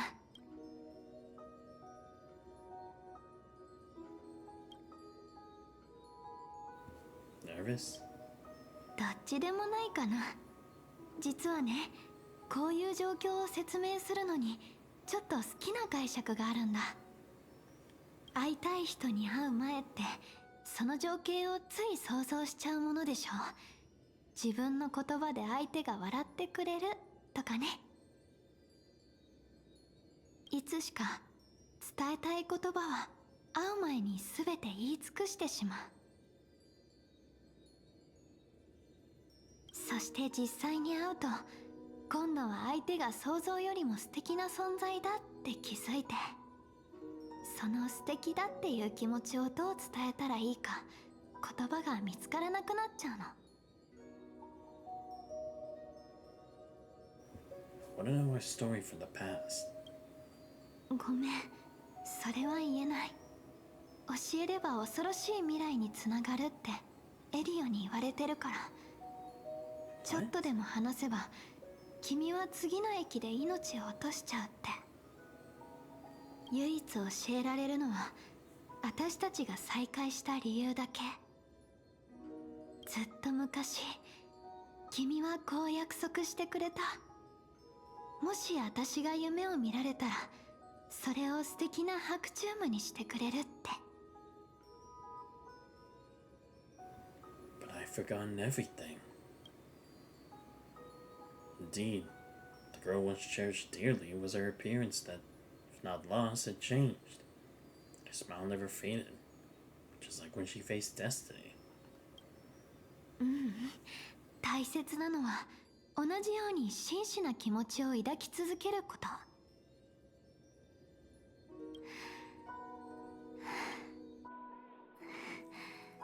ごめん。 Entropy loss syndrome? 実は脚本に書かれた3度の詩だけど、あと1回残ってるの。 Which one? エナの夢が消えた後ね、私勘違いしてることに気づいたんだ。死によってドリームリーフに送られても What? それは本当の死とは言えない。だってそんなの楽すぎるでしょ。本当の3度の死。1回目はずっと前から知ってた。私は夢を見ることができない。目覚めればもう二度と夢を見ることができなくなる。つまり夢の中の私は完全に消えてしまう。2回目は宇宙の公害に殺された時、本当の力を使うことで私は蘇った。けどその力を使えば必ず3回目の死につながってしまう。症状を抑えきれなくなってロストエントロピー症候群で死んじゃうの。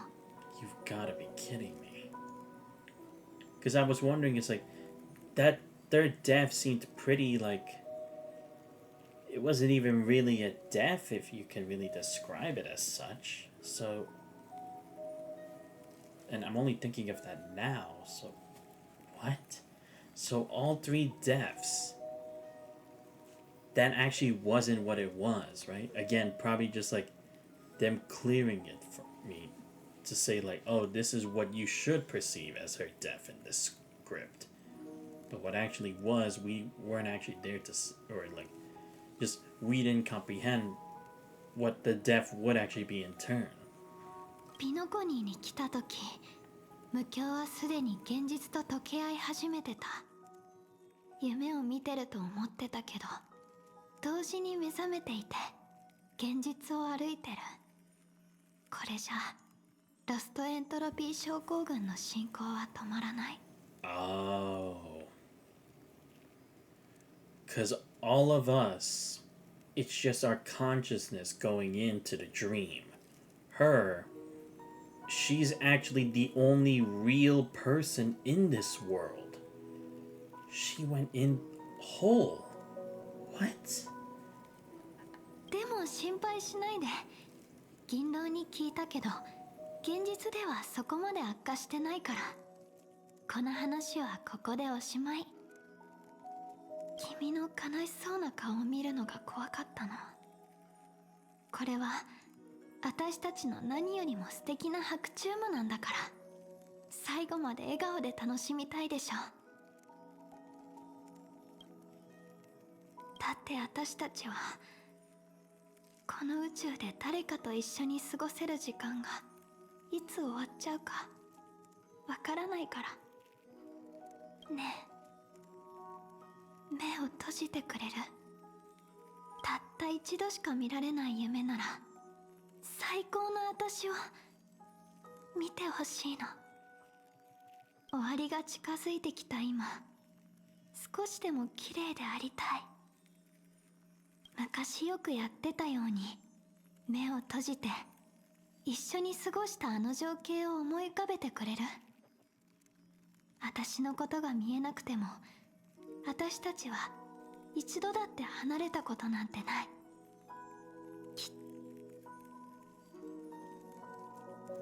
Don't you dare sneak away. うん、できる限りそんなことはしない。絶対に。そうだな、どこから始めよう。そうだ、やっぱり始まりの場所からがいいよね。黄金の時で君が助けてくれたあの時からが。うん、私たちは初対面でそこで偶然出会ったってことにしてもいいかも。私は黄金の時に旅行に来た学生で、あとお小遣いをちょっと多めに持ってきてたらいいな。それで登場するときはもっとおしゃれな格好をするの。Ah, so this is why that alternate outfit was this for Firefly. I remember it was advertised in the live stream. うん、君も学生ね。でも遠い遠い星から来ていてこの場所には慣れてない。君はすっごく悪い不良たちに絡まれちゃうんだけど、そこへ私が現れるの。そう、今度は私が君を助ける番なんだ。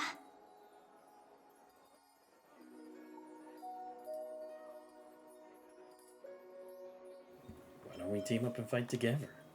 大丈夫、私がそうしたいの。結果も家庭もそれほど大事じゃない。大切なのは私たちがこの旅にどう関わってどう思うか。ねえ、もう一つお願いを聞いてくれるかな。覚えてる？エナの夢と戦った時、君を抱えて空を飛んだよね。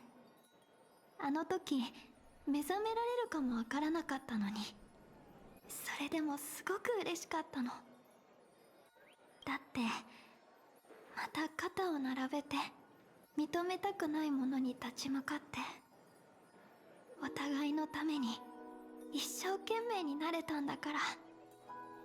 あの瞬間を君は忘れないだろうけど、思い出すときはもっと楽しい思い出になっていてほしいの。ちょっとわがままかな。敵なんてどこにもいなくて全部ただのいたずらで、君を抱いて空を飛ぶ時も恐ろしいスウォームじゃなく、見られなかった花火で埋め尽くされてるの。You were able to see the fireworks. Firefly? ホタル。ヘリオが言ってた。私たちは違う終焉に向かう運命で、未来なんてないって。だから君はどんな結末よりも美しい白昼夢を見せてくれるって約束してくれたんだよ。楽しみだけど、でも本当にその結末を一緒に迎えられないのかな。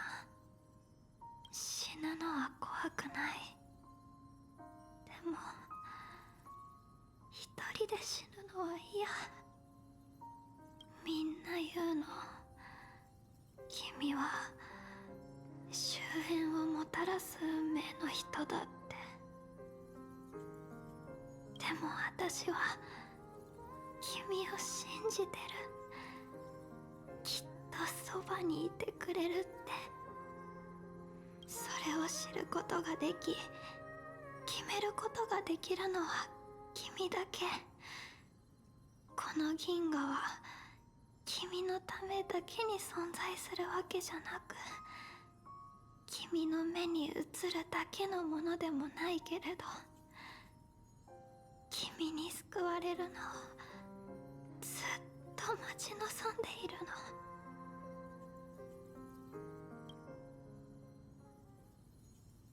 Those afflicted with the entropy loss syndrome will experience an irreversible chronic dissolution of their physical form, gradually fading away. You can still run, jump, and talk with others. Everything seems normal, except you're always just a little slower than everyone else. Until the outlines of yourself, the entire world blur into obscurity. You can no longer distinguish reality from dreams. Both have become equally fractured. She's nearing the end stage of the entropy loss. Her mind already splintered first. And as she gradually forgot everything, the story of you was the last to fade. それでもホタルは最後の最後まで俺のことを忘れないんだろう、きっと。The dissolution is not over yet. In this very instant, her mind holds only one name and one wish. 花火。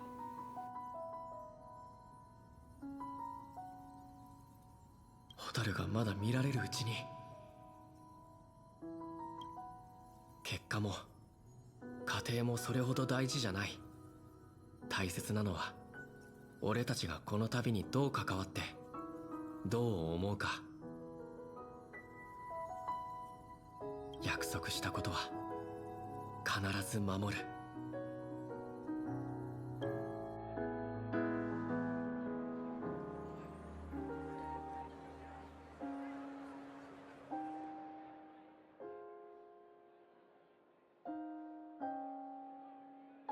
However, Firefly's eyes never move again.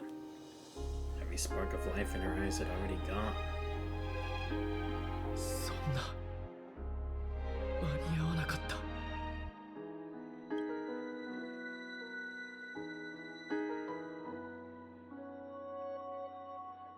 It's too late to ever remember her in the way she wished. In your mind, the ending would be a happy one.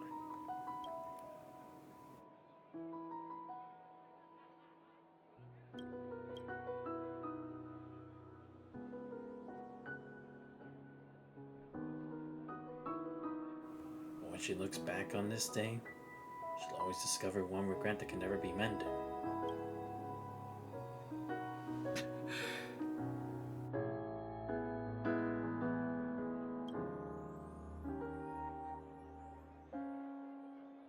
The crowd buzzes with excitement. Fireworks are about to light up the sky.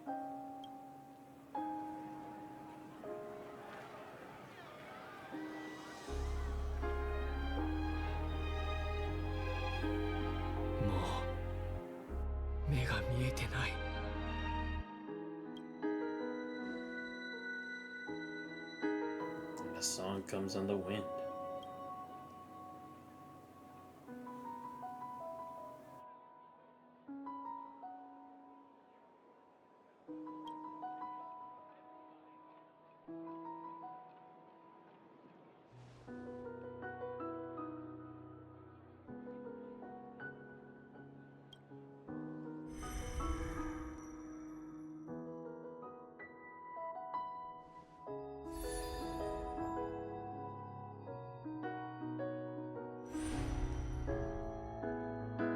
いや、まだなんとかなる。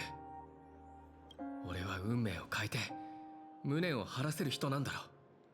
世界が俺たちの運命に終点を設けたっていうなら、せめて埋め合わせとして蛍の望んだ花束くらい送ってやれたっていいはずだ。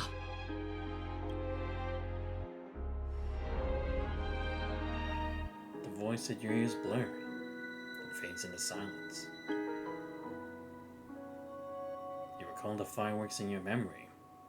Firefly caught you as you fell from the sky and carried you up into the heavens. At that moment, the words she spoke left a perfect footnote for the story. one belonging to her and everyone under the night sky. And you know that this footnote no longer exists. The power of finality is turning back time, and the girl's final regret is within sight. Beautiful daydream. The moment to fulfill that promise has come. You can. You will. You must. Make it a reality.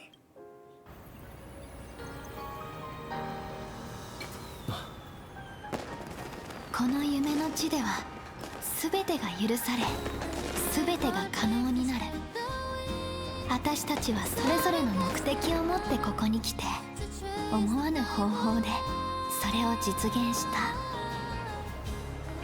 その結末が甘美であれ幻であれ苦い現実的なものであれ、それは私たちが望んだ答え。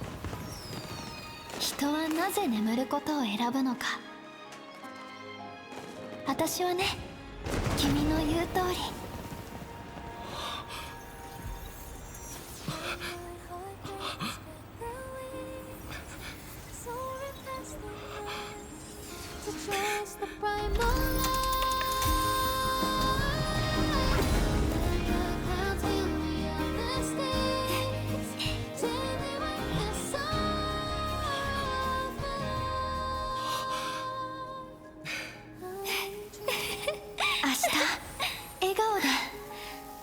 覚めるためだと思う。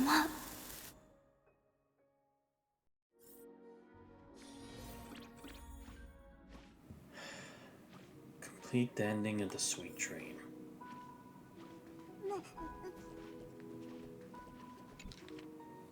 Dream's curtain call. A photo taken at an unknown time. The reality of its touch is undeniable. In the past, this scene truly came to pass. Even behind the proof of its transpiration. Though few are aware, a young girl will smile when she recalls a beautiful dream she once had. The dreamer is also the dream maker. The dream maker is also the dreamer. Only by offering one's past can the most beautiful dreams be woven. People won't lose themselves within them, unwilling to awaken. Their beautiful dreams, they'll gain the courage to face the future, and then walk toward tomorrow.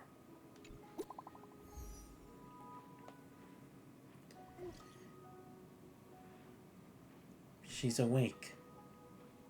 Is she okay? That was her first question too, asking if you were okay. She's fine for now. She was like this back when Kafka brought her back. She always ends up fainting. Can't even operate her mech. It's real pain. It's real pain. But the treatment's doing good. Don't worry. Congrats. Alright. I'll let her know.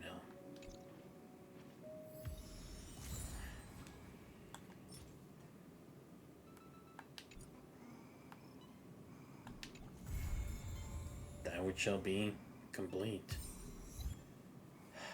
Wow. That was heavy. Really heavy. But again, I'm just trying to understand because I feel like I'm not really understanding well. So what was it? She's not dead, right? But it's just that facing a true death, right? Is that what this whole thing was supposed to be? Or does she mean dying as she was in that moment as her existence within? Is it maybe that... I'm trying to feel like I'm trying to understand it. Is it or is it more so that the version that existed of her in there, in Penacony, isn't the same Firefly? That it's someone else, but like she still feels the effects. I mean, it was still touching. I'll be honest. I had to hold back my tears, bro. Like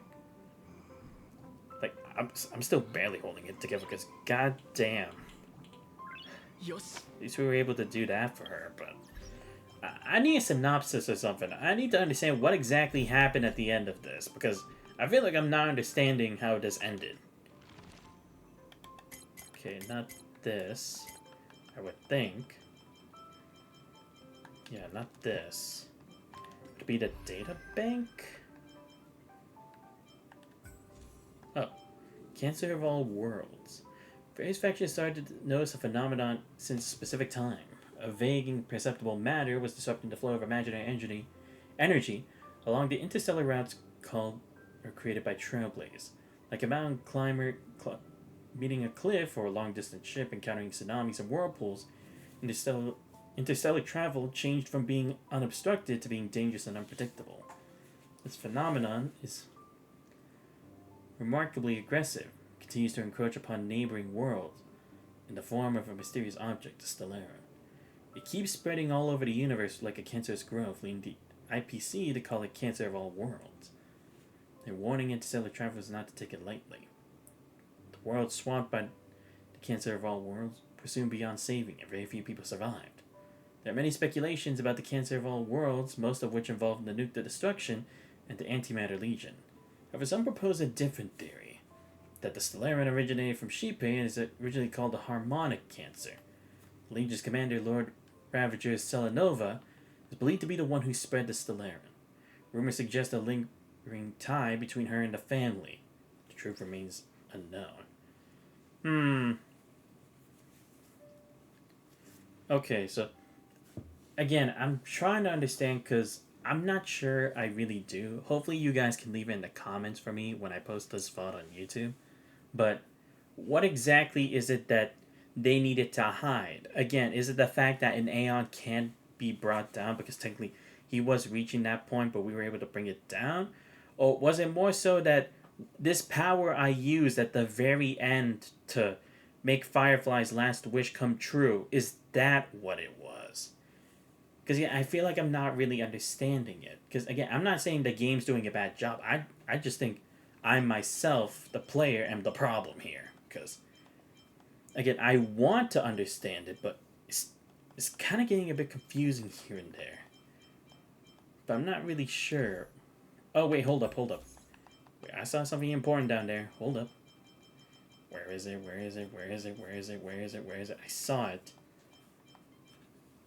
Theory of the Four Apocalypses.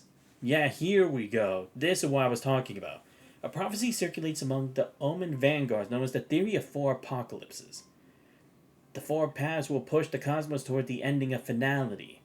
When Genius Society number 83 Herda had her third audience with Nos, the Aeon's extrapolation turned the theory from a seemingly baseless rumor into a fact that cannot be ignored. The first three possibilities are certain: the destruction, the nihility, and the harmony.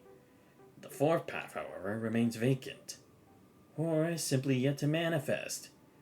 Even Nos cannot calculate the next turning point of the universe's destiny. But the future remains uncertain. The Astral Express must be ready.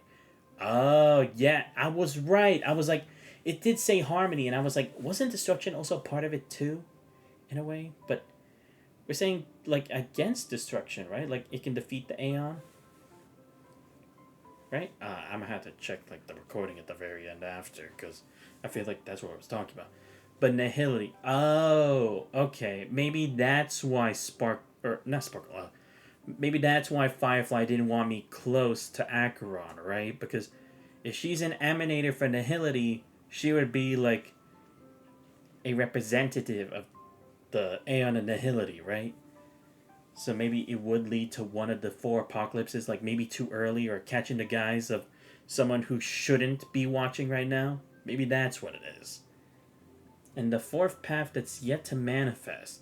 It makes me wonder, maybe it is remembrance, but again, because since everything Cyrene already happened, it's no longer possible yet. Until whenever they come back, and then that would be a possibility, but... okay. Now we finally got that down. Very interesting. Okay, so it does lead back to where, what's it called? It would become a threat. Harmony, right?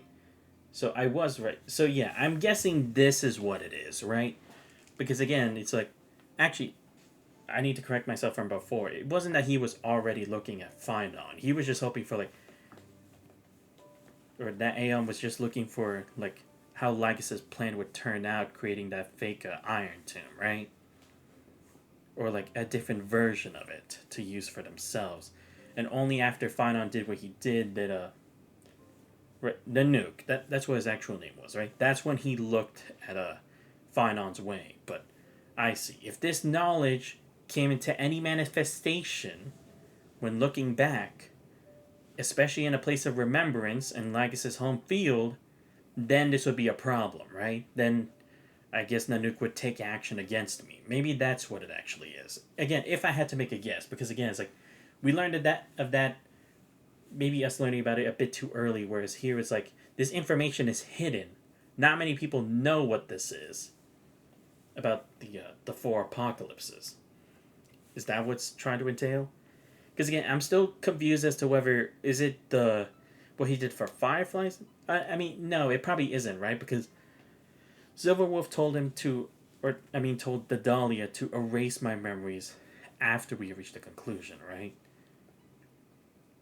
But again, if it's from the past, I guess it's like we can't tell what point in the past. Like, was it before I fulfilled Firefly's wish, or was it after I didn't? Because then, again, it makes me wonder, is it that this knowledge of the four apocalypses is the problem, or is it that what I did for Firefly, like, that was, like, transcending the power of destiny is the issue? I hope you guys can actually tell me, because, again, I'm getting a bit confused here. Like, I feel like I should be having a better understanding of this, but I don't really. I want to see if it changes anything for, like, I can see with Firefly. I mean, probably not, but I want to check anyway.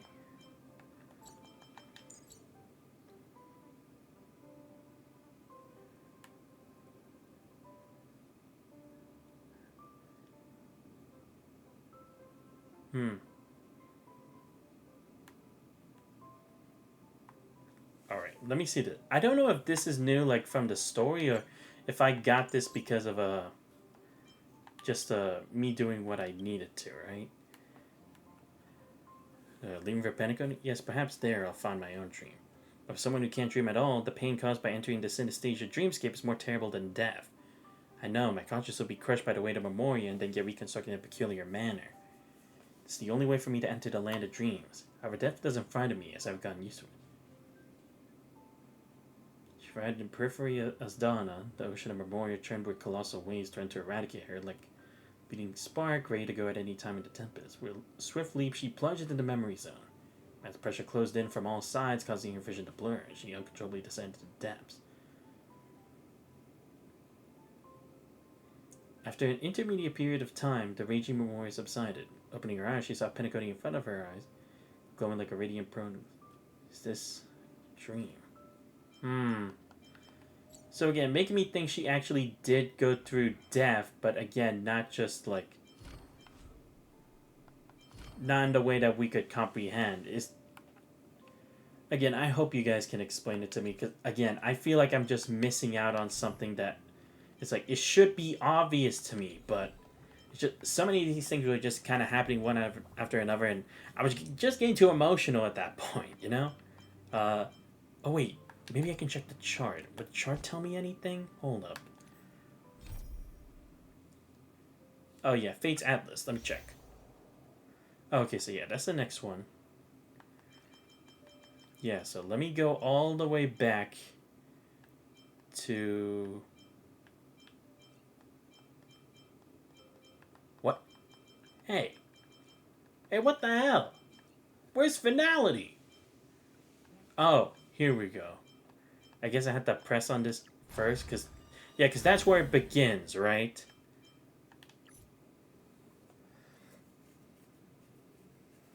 After revealing the truth about the finality, the Dahlia left alone, hoping to encounter you again. Okay.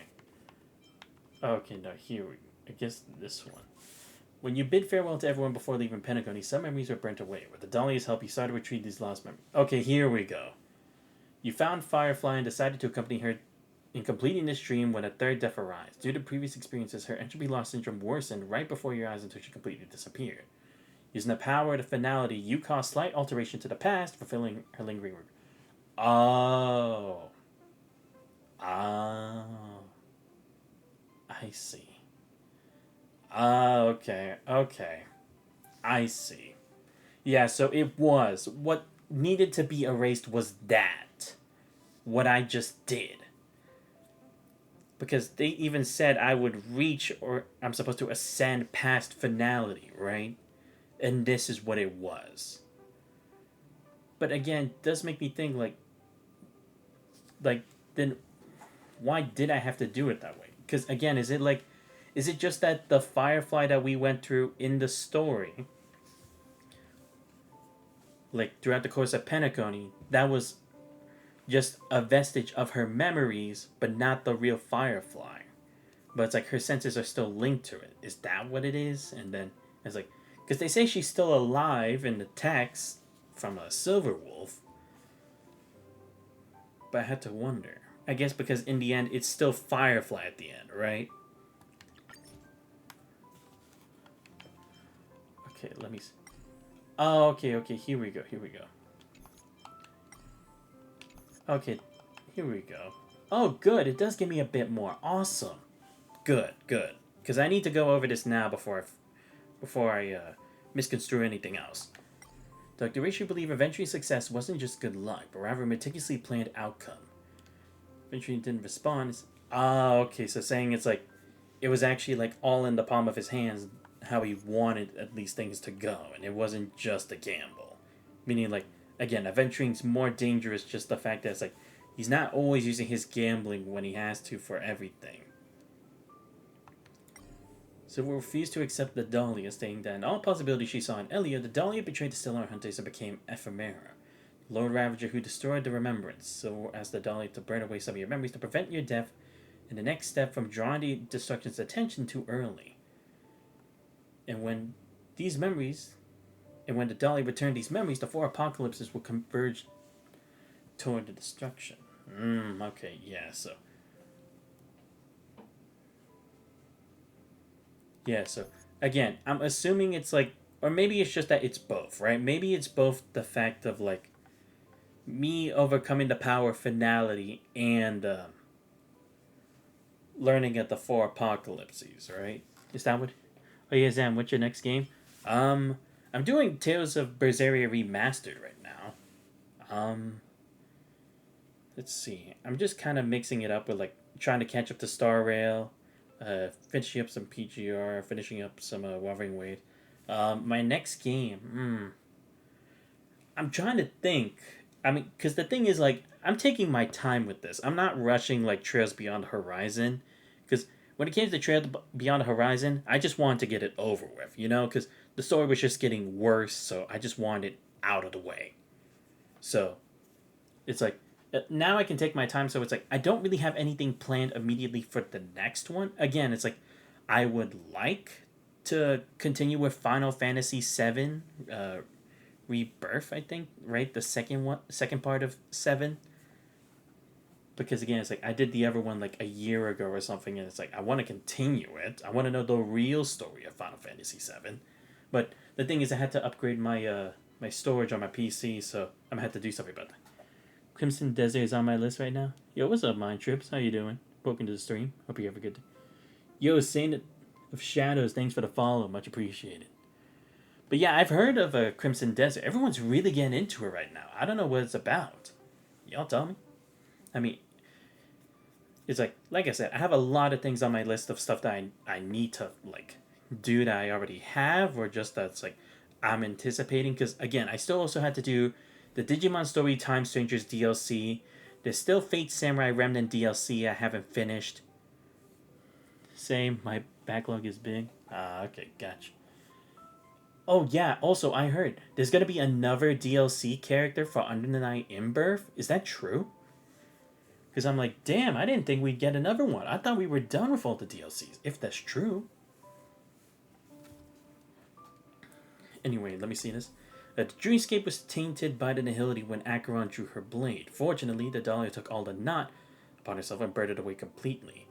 Though gravely wounded from this, she still asked Black Swan to convey her. So yes, it's like the power and nihility that Acheron used was actually going to do more damage than we thought, right? Probably because not only is she an emanator, but it's like just Acheron, whoever she really is, like, that's dangerous. It's literally me because I'm skipping the story ever since 2.0. Okay. No, because I'm just doing it because it's like I'm trying to understand what the ending was for 3.8. Because it's like I understand some parts of it, but it's like I want to confirm some things that it's like I'm in the right direction.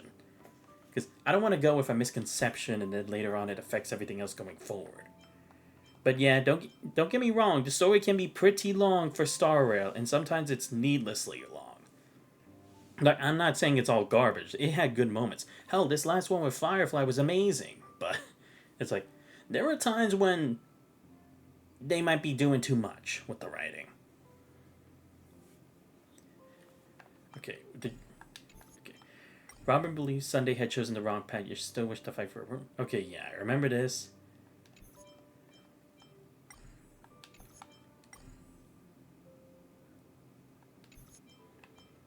Okay, yeah, you read the Dolly's message. You were destined to bring it back. No, the story is good. I just gotta skip it because I'm grinding for... okay, got it. Cool, I believe so. Oh, yeah.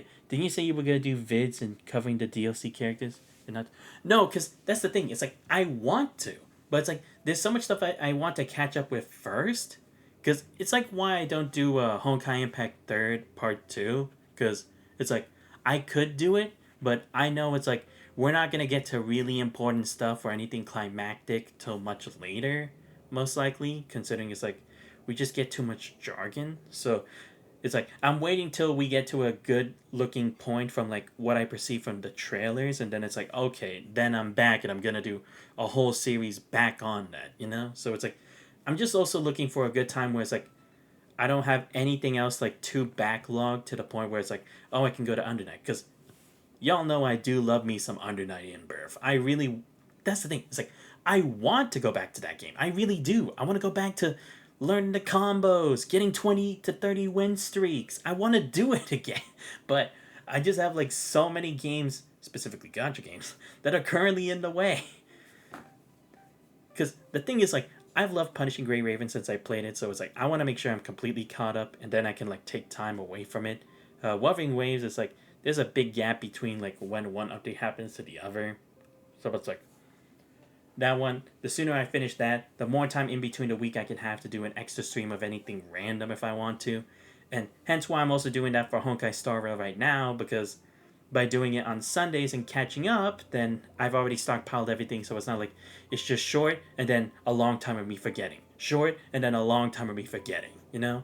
Finally I can compile all this at like once of a decent stuff.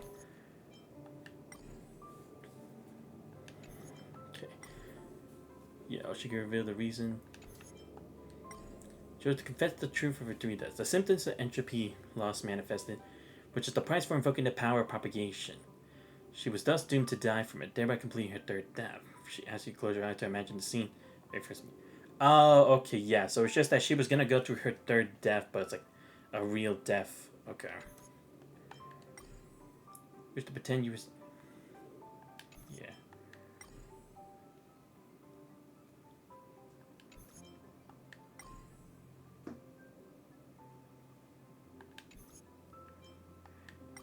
In this land of dream, all things were possible. Why do people choose to sleep? Maybe, as you said, it was for the hope for a tomorrow where they could wake up smiling.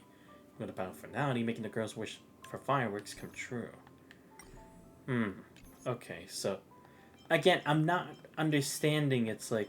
Was I just doing it so it's like... It's kind of like I'm making it up for, Like I'm making this up for, like a promise that I couldn't keep with the original, version of me, or like me before whatever happened that then ended up with me joining the Astro Express. Is that what it is? Because again, I'm just getting kind of confused with just that point. Again, I'm glad Firefly's fine, but again, it's like I'm just trying to make sure like what I felt, it's like it was for a good reason, right? Because again, I genuinely felt heartbroken over that scene, but it's like I want to make sure, did they not just like double take me? Like, what the fuck? You just went back on your word right after? Because again, if it's a version of her that was made up of her memories before and then led to this, then that's fine. I can feel for that Firefly, because again, like an amalgamation of like her memories and everything that was then put into here. Again, it's like it's what I'm thinking of what it is. I'm not saying that is, but you know what I mean?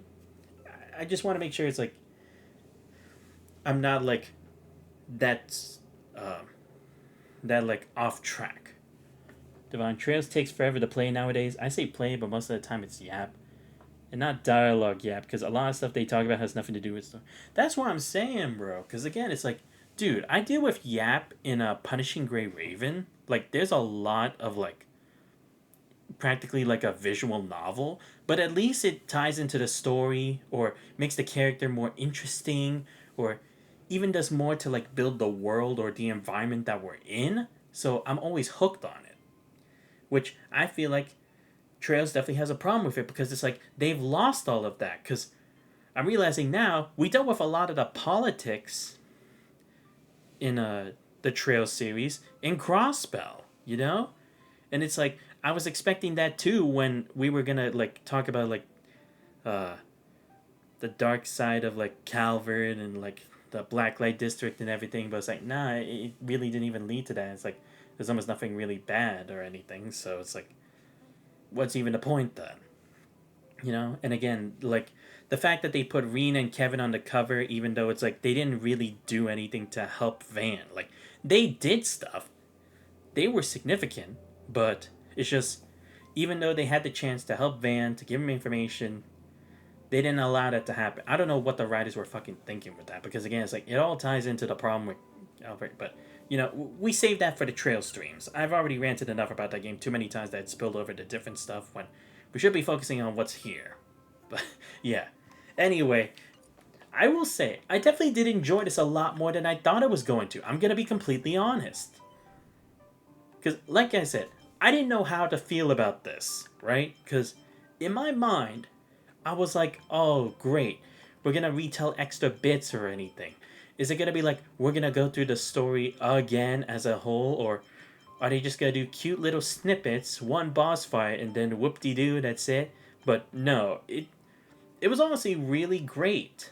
Like I said, it definitely like cleared me of all doubts of what they're capable of doing. Because, again, it focused more on the significant parts here. We didn't go to like, oh, just stupid hanging out on the side or just chatting with my friends while the world's in danger or anything. No, it's like it got to the heart of the situation.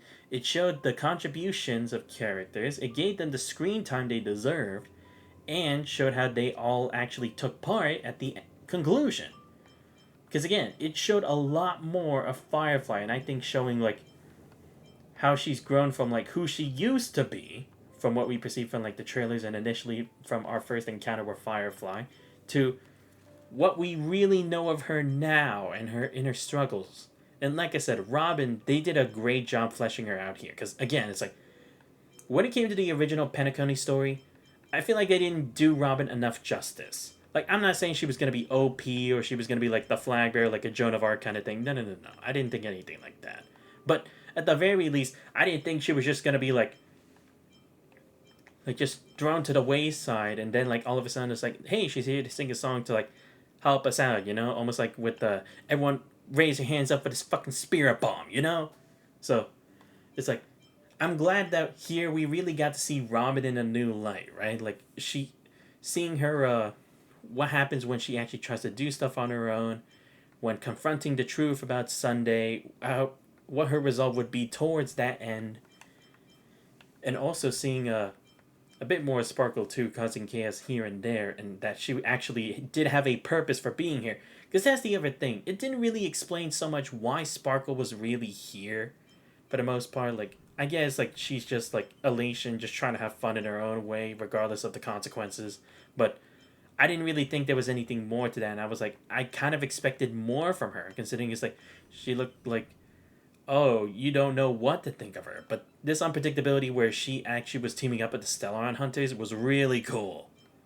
Like, I really did like that. And again, this existence of Dahlia, it does make me wonder, again, what is it that she intends to do? I guess it's more so just to see where my path will lead, right? Because I guess in her eyes, I'm beyond expectations. Because even the impossible can be possible.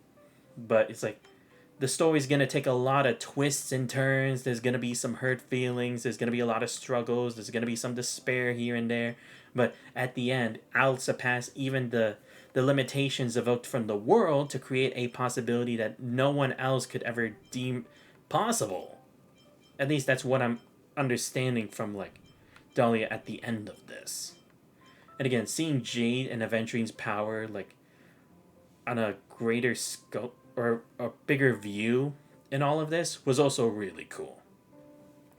Because again, just goes to show that if this is just how two members of the IPC that we've known for a while are this like not broken, but if they're this like effective in the grand scheme of the main story, it makes you think, what about all the other Stonehearts? Like Topaz, we haven't really seen enough of her to really say anything else, but makes me think of like, how would we do against like Diamond, who's supposed to be like the head of the Stonehearts, right?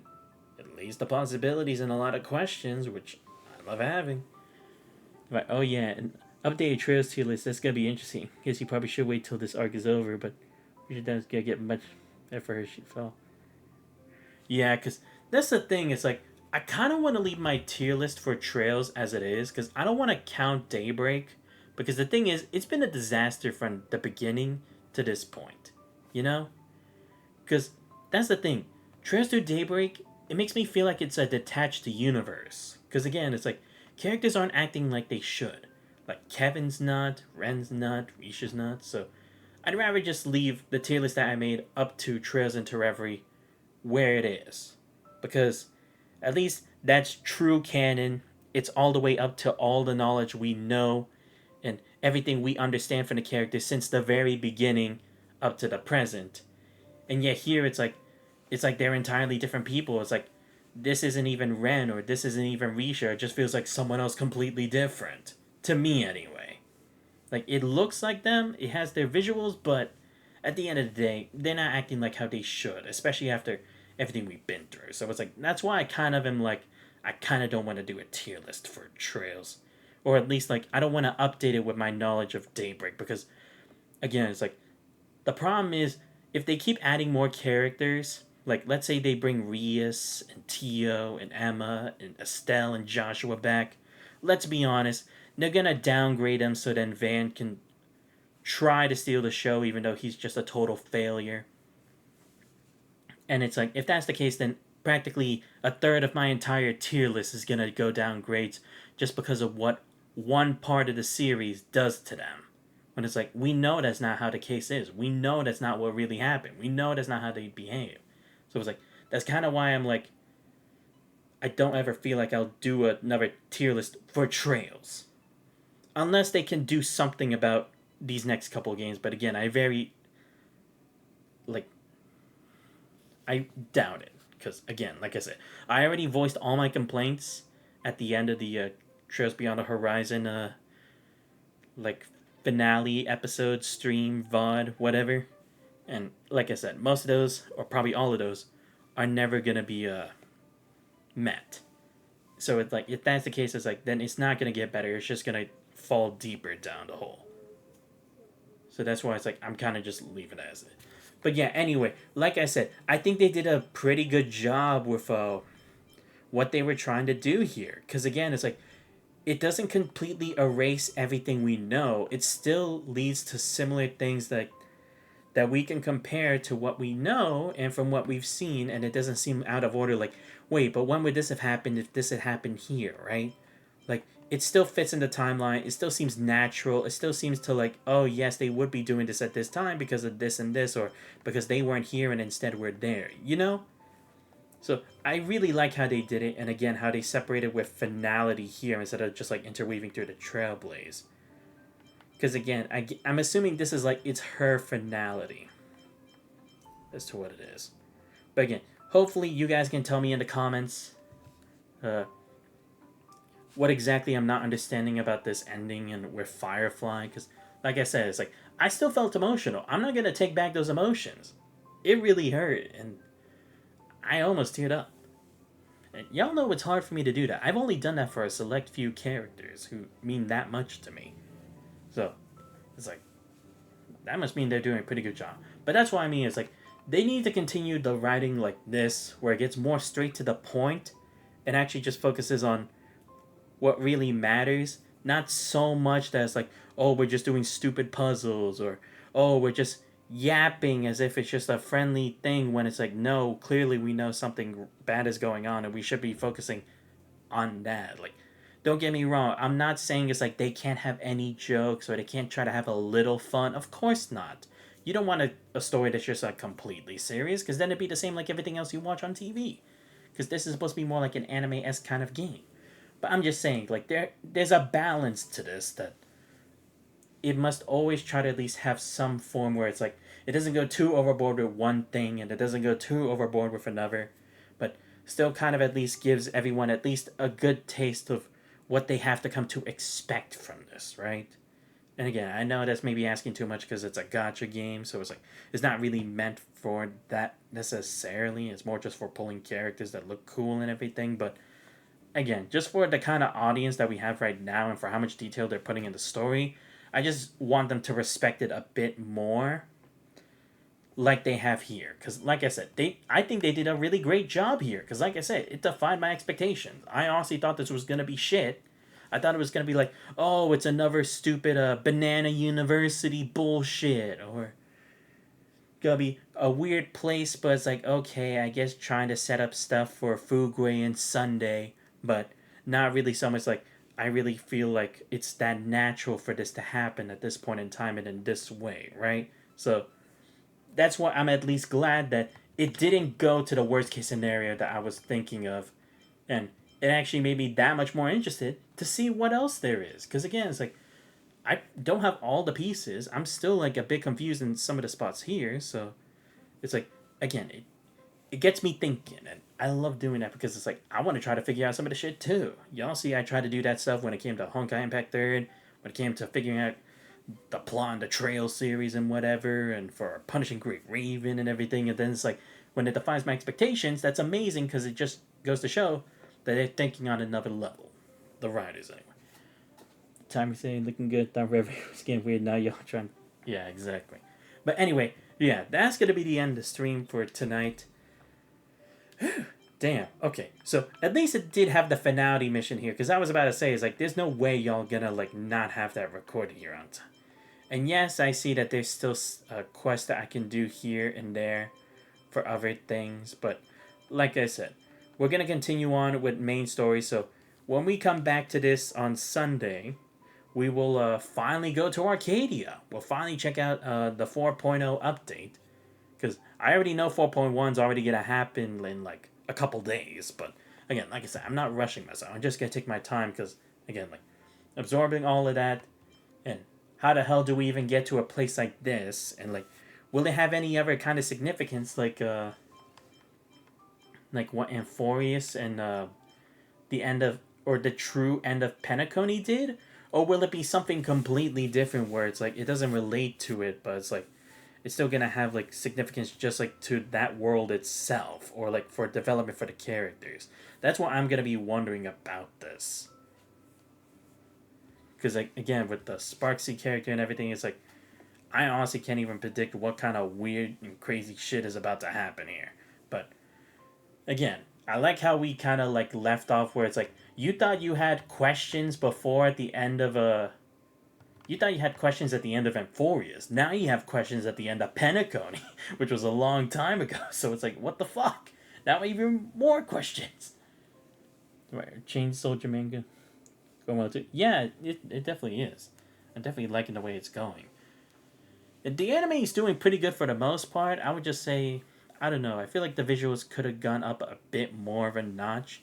I'm not blaming the studio or anything. I'm not saying they're doing a bad job, but I don't know. I feel like it's not completely reflected on how I envision it from the manga to the big screen, you know? But again, not saying that they did a bad job. If anything, I'm proud of Passione and the other production group that they're working with, because like I said, when Passione did High School DxD Season 4, it was fucking atrocious. So, the fact that they actually collaborated with something and actually made it successful for a series that I actually started to care about, then it's like, wow, I actually have to commend you for it. But yeah, like I said, I'll see about doing either Punishing Grey Raven or Wuthering Waves tomorrow. Because again, we have the new character from what's it called? We had the new character in Punishing Grey Raven that I don't even remember what her name was. And like its main story again, not just a floating record. And then then we also had to finish Sigrica's story, which again, it's like it's okay, but I'm still also like kind of confused here and there. But hopefully, when we get back to it, it's like it'll elaborate more on the whole situation, because it does kind of feel more like a one-off story than really connecting to like the main situation going on in Star Torch Academy. But we'll see. It's nice to see. Yeah, true. But yeah, like I said, that's gonna be the end of the stream for tonight, everybody. I hope you guys enjoyed it, and like I said, finally, Hoyo, y'all did a story right again, and y'all didn't make it needlessly long or too short with very little details, or like barely giving us any information that actually like provides anything, you know? So I'll tip my metaphorical hat to you guys for a job well done this time around. Let's just hope they can keep that going with the next part of the story. But anyway, let me give a shout out to everyone who showed up to the stream for tonight. So shout out to Divine Wing, Mind Trips, Insane to Shadows for all showing up to the stream. Great chat with all of you. Yes. And like I said, it'll be in the next couple days. And like I said, for anything that I try to do further, like as another series of stuff, that's still something I'm kind of like keeping in the back of my mind. But I'm not rushing to do anything right now, because again, it's like now I'm on games that it's like I'm trying to enjoy and figure out. So it's like I'm gonna just take my time with it, unlike before. But anyway, if you guys did enjoy the stream and already found the channel, please make sure to leave a follow. Much appreciated. Check out my YouTube channel where I post out the VODs. Subscribe as well. Join the Discord, you guys already. Links to all those on the channel. And also, can we get a whole respect for Firefly from that amazing part of the story? Like, god damn it, she carried. She fucking carried. But also not to say that Robin also did, or was better represented here, so good on you, Hoyo. But anyway, this has been Xanthos Vice. I hope you guys have a great rest of your night. I'll see you guys next time. We're out.